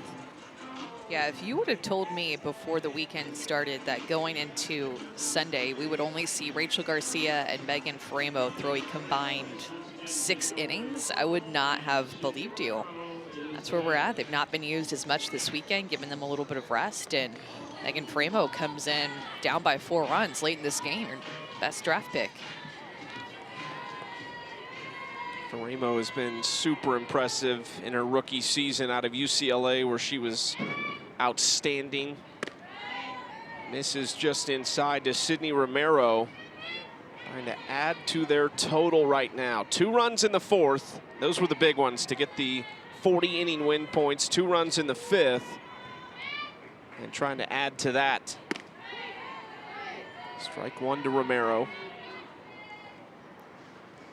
And Faremo throws really similarly to Rachel Garcia, too. She's going to throw with good velocity, 69, 70, a little bit more upspin with her rise and also her curve. Hit high into left, that'll get hung up Victoria Hayward will make the catch looking into the sun for out number 3.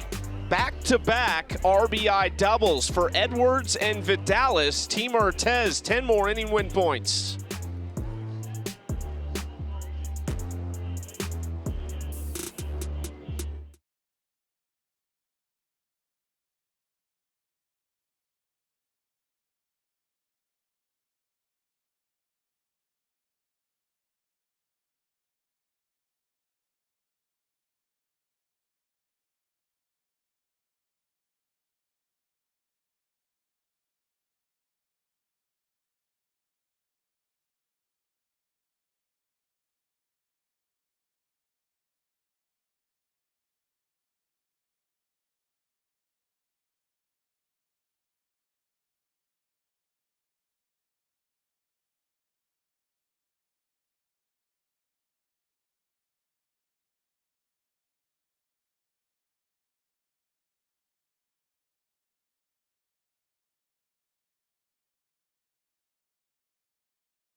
Four 0 Rachel Garcia and company leading Team Davidson.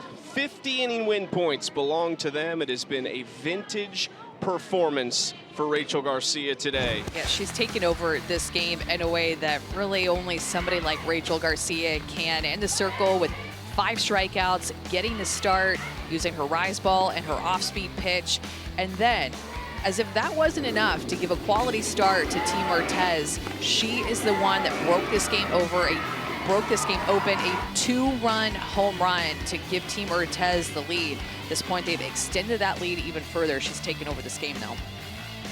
Here's what she's done. The win points is really what have held her back because she leads the league in stat points, and it's really not that close. But 10th on the leaderboard right now, just 102 points away from the 4th place spot on that leaderboard, which would have her in a captain's role yet again this season. There's her line so far, the 5 strikeouts, 2 walks, 2 hits through 5. And don't forget, for every run scored during this year's Athletes Unlimited softball season, Aspiration committed to planting 10 trees.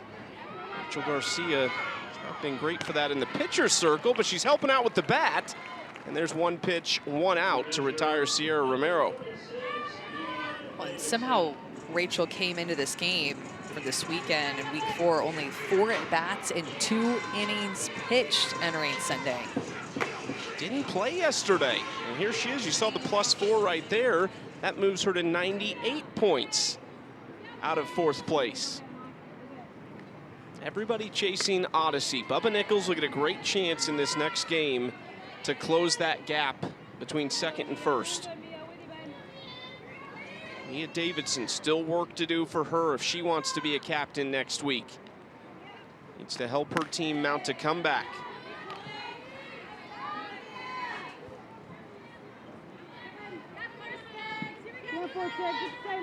Should be big time MVP points for Rachel at the end of this game too. So you think about those MVP points, likely MVP 1, and the win points and a couple of innings here left. I mean, her game total could be very high for this game. Could be a single game record. If she finishes the job in the pitcher's circle, does not give up a run, and gets MVP 1, her total would be 314 points, which would be a single game record in the history of Athletes Unlimited.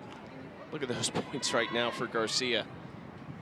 164.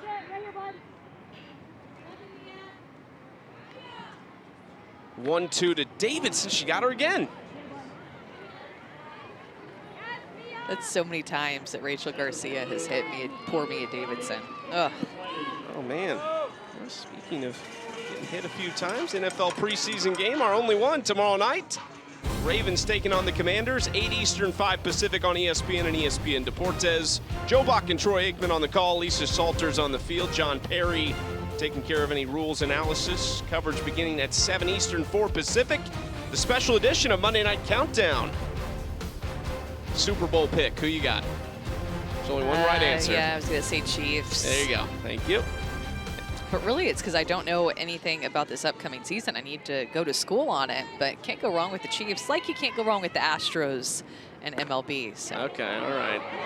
McClenny into left field. How good does that feel for Haley McClenny? And it's a double. She has been waiting for that one. Goes up determined to get a hit in this at-bat. She gets the first pitch, sends it for a double. That's an off-speed pitch, stayed a little bit more up. It looked like a changeup, and Haley McClenny lets that pitch get deep, sends it the other way. Team Davidson trying to break up this shutout that Rachel Garcia is throwing up to this point. The last shutout that Rachel Garcia threw was all the way back on August 27th, 2022. So just about a year ago was the last shutout for her. 98th pitch coming will be the first to Nadia Taylor with 2 on. They have 5 outs to play with to try to get back into this game.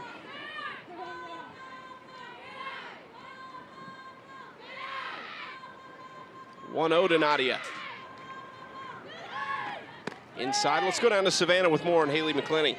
You may see Haley McClenny struggling a little bit this season on the field until that double, but you don't see her come into the dugout and her response through it.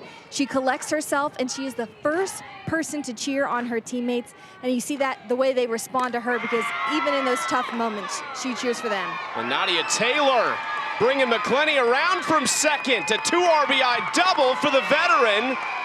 And they are finally on the board here in the 6th. Yeah, they're starting to get to Rachel Garcia here in the 6th inning. Just really determined at bats to swing early in the count. That remember, Rachel Garcia got the first outs. 6-3 put out, and then it was a hit by pitch that has just kind of opened the door for Team Davidson to get back into this game and potentially have some inning win points here in this 6th inning. Sweet swing by Nadia Taylor, proving she's not just a pull hitter, but can go with it too.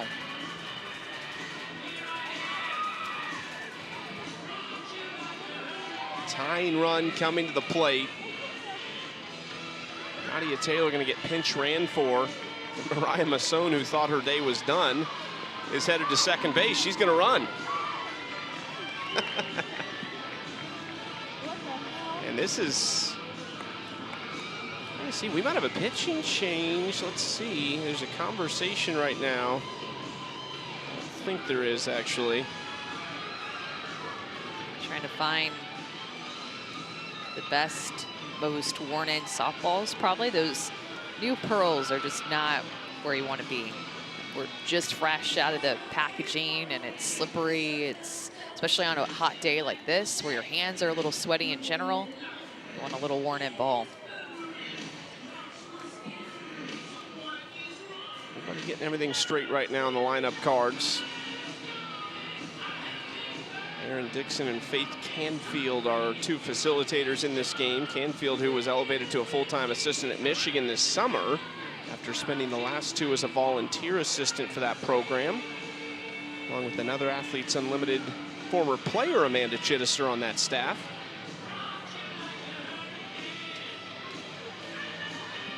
And Brundage, the other assistant, and Bonnie Thole, the head coach now at Michigan. Sam Fisher, big opportunity, 1 out.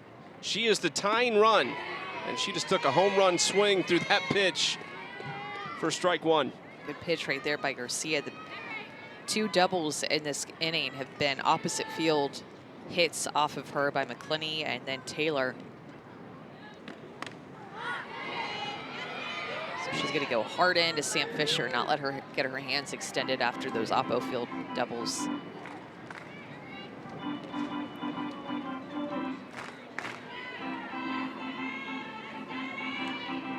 Pitch 103 for Garcia on a 90-plus degree day here in Rosemont, Illinois. 0-2 popped up. Their foul ball in the stands. Another great catch by a fan. Yeah, it's a very warm day, the type of day that you sit in the stands and the backs of your legs start to sweat against the chair that you're sitting in. It feels like 100, even hotter on that turf out there on the field. 16-mile-per-hour gusts. A lot of times the wind coming straight in. Garcia wanted that call. It was close.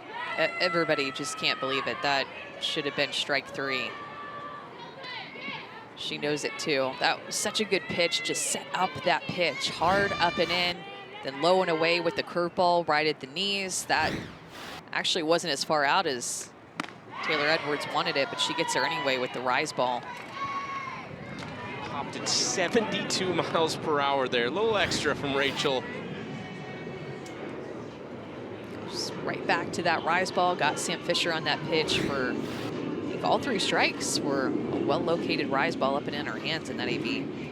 6 strikeouts for Garcia.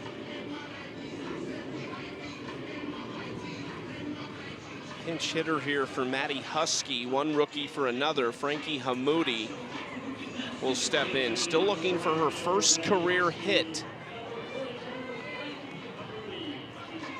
Her former college teammate standing on second base. How many times have Hamoudi and Masson combined to score runs when they were at Oregon State? Big time swing through that pitch, 0-1. Rachel Garcia is feeling that rise ball right now. Pretty much on repeat to these right-handed hitters.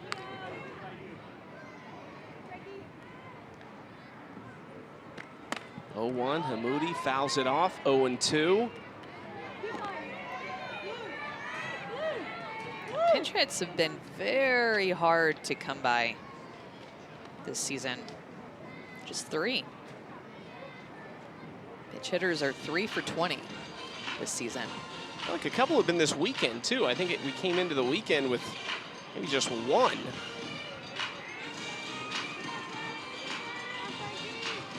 Hamoudi would like to add to that total. Tough spot though, coming in to face Rachel Garcia, seeing 72 up and in. See where Rachel goes here, 0-2. We've seen some great pitch sequencing from her on some of these strikeouts. 6 of them so far. Now 1-2 has a pitch to play with here. Probably go away. Actually, Edwards said back in. Goes back to that rise ball. Thought she was going to go away with her curve again. And they're going to talk it over. See what Taylor Edwards is thinking with Rachel Garcia. She calling them? Are they calling the pitch right there? Are they saying, hey, what do you want to throw here? And then Taylor's not even going to throw a pitch, or do you still give her the signs behind the plate in that situation? Good question. Sometimes if you just talk about what you're going to throw, you don't give her anything at all. But maybe, oh yeah, the rest of the field to be able to know what's coming too. But she knows what she wanted to throw this pitch.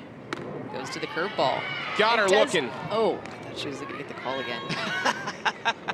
Late call. That's the pitcher. That's the pitcher in the booth right there. You were ready to react. It was a good call though, on the outside corner for strikeout 7. Was waiting for her to go back to this curveball. It was set up multiple times within this at bat, but back-to-back strikeouts for Rachel Garcia to finish the 6th inning.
Every time I talk to someone with an accent, I accidentally like copy the accent, and I don't know.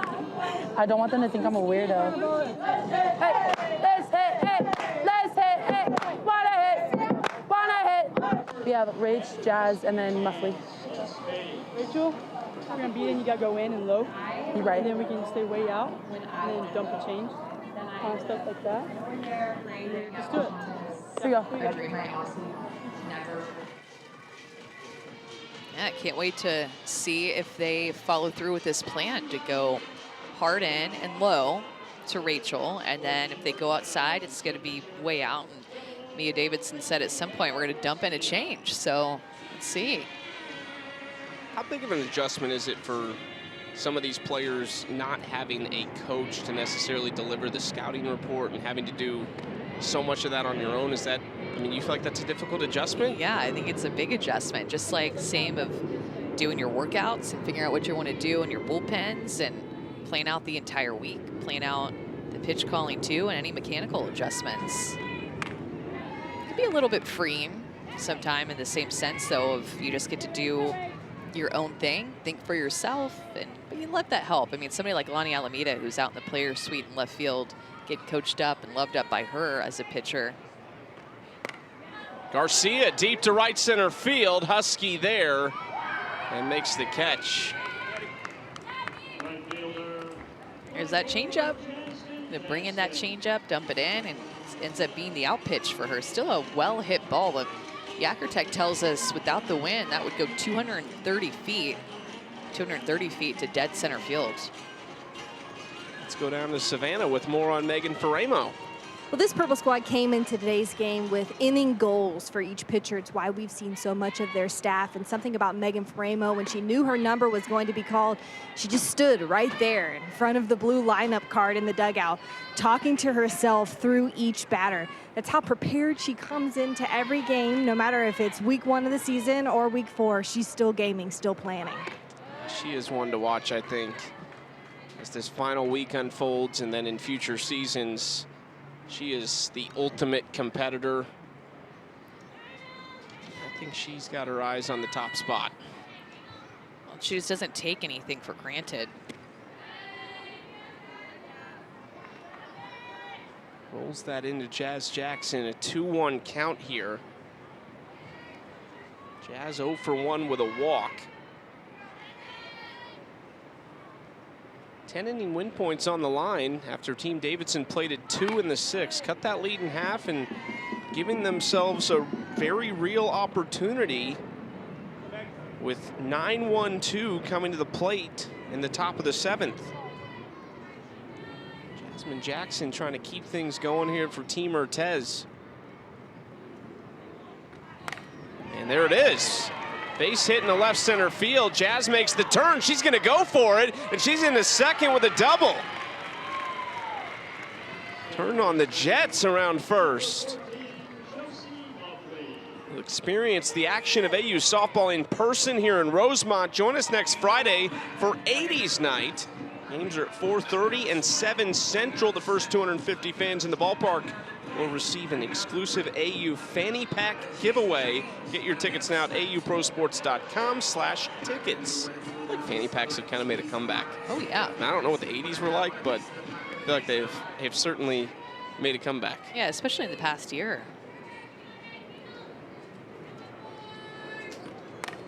This is hit well into center field by Muffley. Haley McClenny makes the grab. 1 pitch, 1 out to Muffley. 2 away for Amanda Lorenz.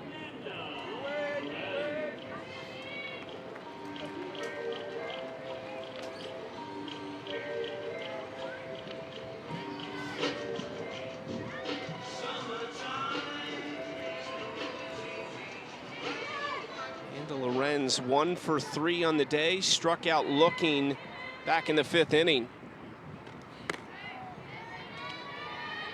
First look at Faremo this afternoon. One more game here in week 4. Team Alexander and Team Nichols. It's number 1 and number 2 on the leaderboard going head to head with Odyssey Alexander and Bubba Nichols. 3 more members of Odyssey's team after that, with Danielle Gibson, Hannah Flippen, and Alyssa Denham. We'll see Denham in the circle, going head-to-head with Kat Sandercock, a chance to perform in front of her former college coach now, Lonnie Alameda.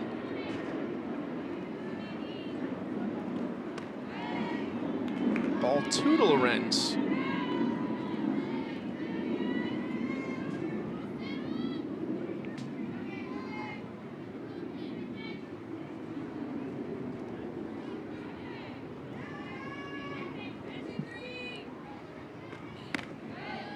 This is dangerous count to Amanda Lorenz. Well, yeah, you can tell they're trying to be careful with her first base open. Had Megan Wiggins on deck. I mean, it's just not like it gets so much easier or something with the hitter that you have on deck, but fell behind, and they don't want to give Amanda Lorenz anything too good.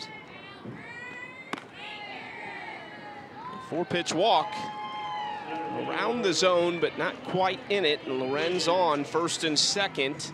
Still, like you said, a lot of danger here with Wiggins, a lot of power, and they don't want to give anything else up. Already trailing by 2, getting set to go to the 7th.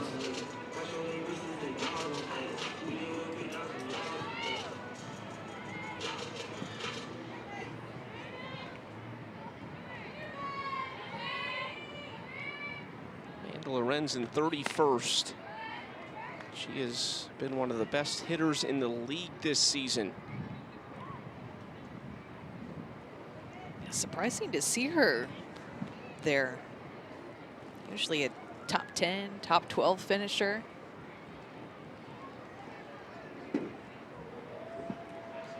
Lorenz 11th at AUX, 9th in the 2022 championship season, 11th in the 2021. Did not play in the inaugural Athletes Unlimited championship season back in 2020, which Kat Osterman won. 1-0 to Wiggins, 2-0. Megan Faremo just cannot find this outside corner of these left-handed hitters.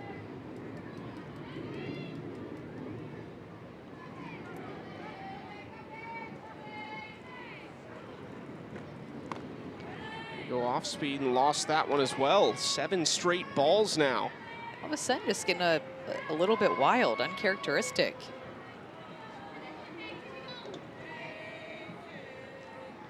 th pitch coming from Faremo.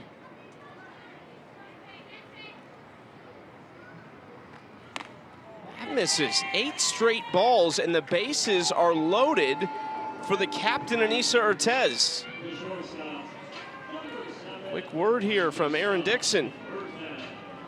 Sometimes, again, you're trying to be so careful with these hitters that being careful with one pitch leads to trying to be careful to the next pitch, and then all of a sudden you're trying to be too careful, too much in your head about it, and just can't find that good spot, can't find that good release and rhythm, and end up where she's at now.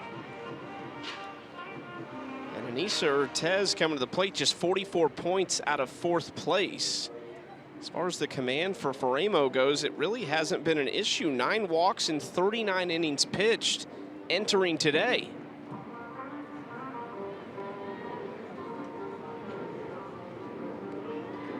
(36-9) as far as strikeouts to walks go this season.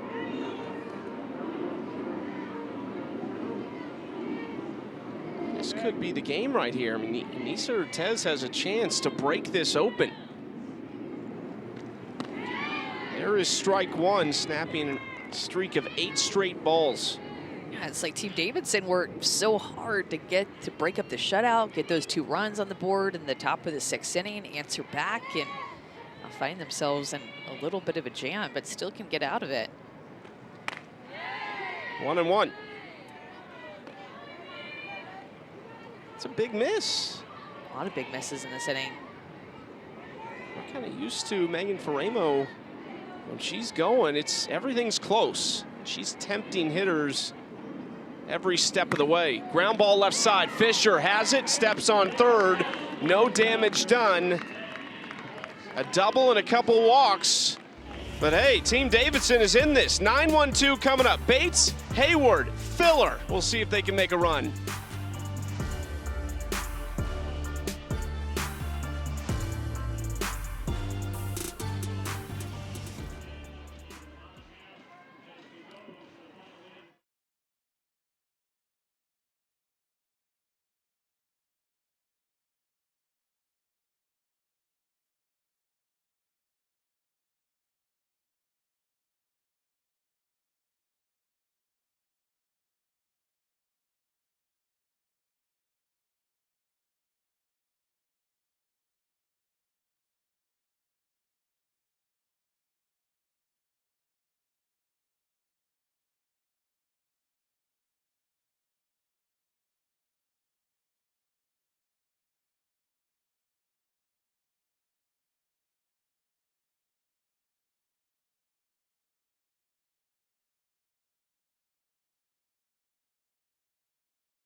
Athletes Unlimited Softball on ESPN is sponsored by Aspiration, a global leader in financing climate impact.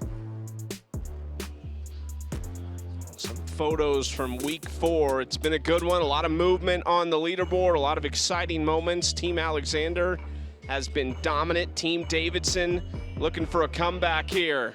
There is Odyssey.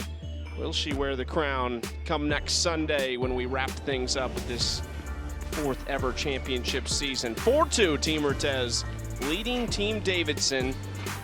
One last chance here for Mia Davidson and company. It's Team Nichols and Team Alexander coming up next. It'll be about 20 minutes after the conclusion of this one over on ESPN+. Hannah flipping that bat, maybe starting to come around, which can be dangerous. Rachel Garcia's day is done. It was a good one for her. 6 innings, 4 hits, 2 earned, 2 walks, and 7 strikeouts for Rachel Garcia. Also had that 2-run home run to open the scoring and collect 40-inning win points for her team earlier when they had all rolled over. She looks so good when Rachel Garcia can just take over a game like that in the circle and bring that energy from the circle up to bat with her. It's so fun to watch her. So it's Sis Bates leading things off against Taylor McQuillan, making her 8th appearance of the season. Her 5th in relief, a sub-3 ERA and 22 innings pitched. She has been exceptional as well this season. And Nisa Urtez has leaned on her a lot this weekend as captain. Former teammates on Team Mexico at the Olympics. Sis Bates fouls it into the stands. 1-2 count now for McQuillan. Gets lefty-lefty to start off with Bates and Hayward before getting to the right-hander Filler.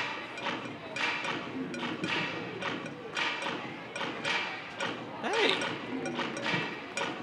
I'll have a demon in the house. A blue one at that. That cannot be cool in that suit. Yeah, no kidding. It's Dibs in the house. Let's get Dibs some ice water, please. Yeah, some AC. Another 1-2 coming to Sis Bates.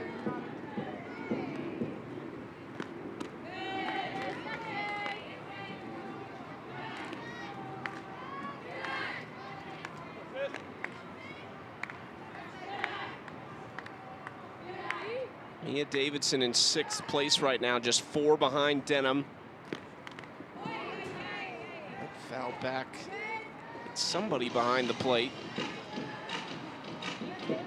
Those captain's chairs are still up for grabs with Davidson and Urtez going head-to-head, and it did hit our home plate umpire, I believe. It's Robbie Guest behind the plate, Don Brown at first, Cameron Ellison over at 3rd.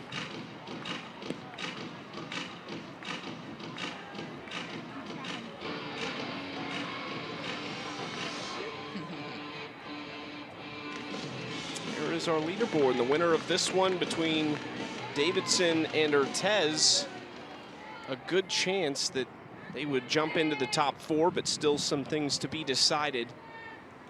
MVP votes, we'll let you know on that when we get to game 2 today after those are calculated.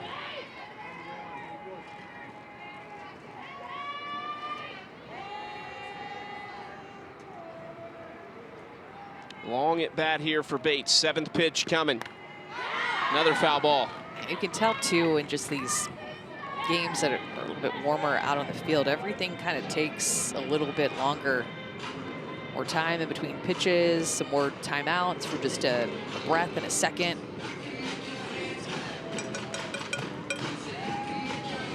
This game has really slowed down, it felt like, probably in around the 4th or the 5th inning.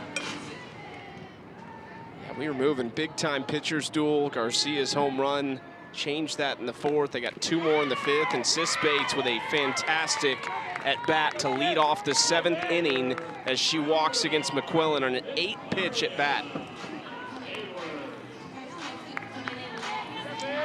Now speed at first for Victoria Hayward. Already picked up career hit number 100. Would love to add to it for Filler and Romero coming up next. Wouldn't be surprised if she laid down a bunt here to move Sis into scoring position, as well as trying to get herself on. Sydney Romero playing well up the line. Swing away. Into right center field. Jackson going over, makes the catch, and there's one out. Big out number one for McQuillan. Yeah, it's hard to ask someone to square around who's had 100 hits in their career, right? But I think with who you have coming up and the rest of the inning, it would have been nice to get Sis Bates to second base in scoring position. Andrea Filler 0 for 1 with a walk and a sacrifice bunt.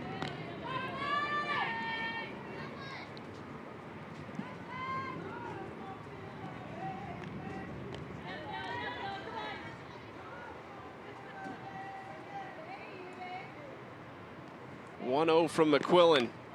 Fouled straight back. Tell things a little tense right now on the field. Everybody knows what's on the line. This could be a monster game for Team Urtez. 60 total points on the line in the 7th. They already have 50. But they could take 110 of a possible 120 available as far as win points are concerned. That'd be huge. Especially kind of end the weekend for them on a high note after starting out the weekend 0-2. Team Urtez can close the door. Everybody will have had at least one win this week. Filler, big cut through that, strike 2.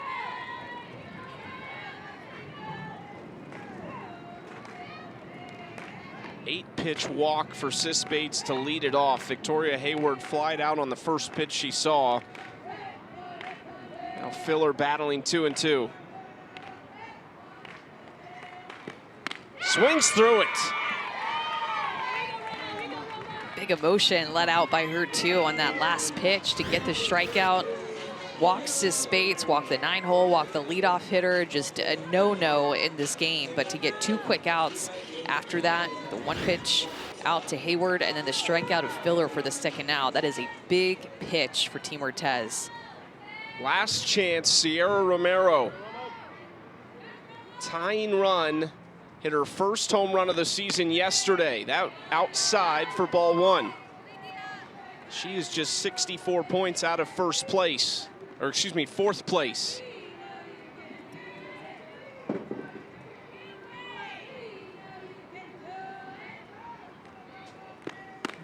Upstairs ball 2. Gotta be really careful now with Sierra. But not too careful because Mia Davidson is on deck.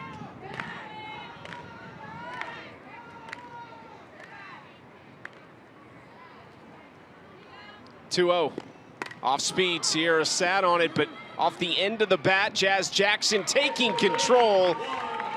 McQuillan secures the save and the win for Team Urtez. What a day for Rachel Garcia. Yeah, likely MVP points coming to Rachel Garcia. I'd be shocked if she didn't get MVP 1 and skyrocket up the leaderboard. What will this leaderboard look like come 20 minutes when we're back on the air on ESPN+. Team Alexander and Team Nichols to finish up week 4 of this championship season. We will see you soon.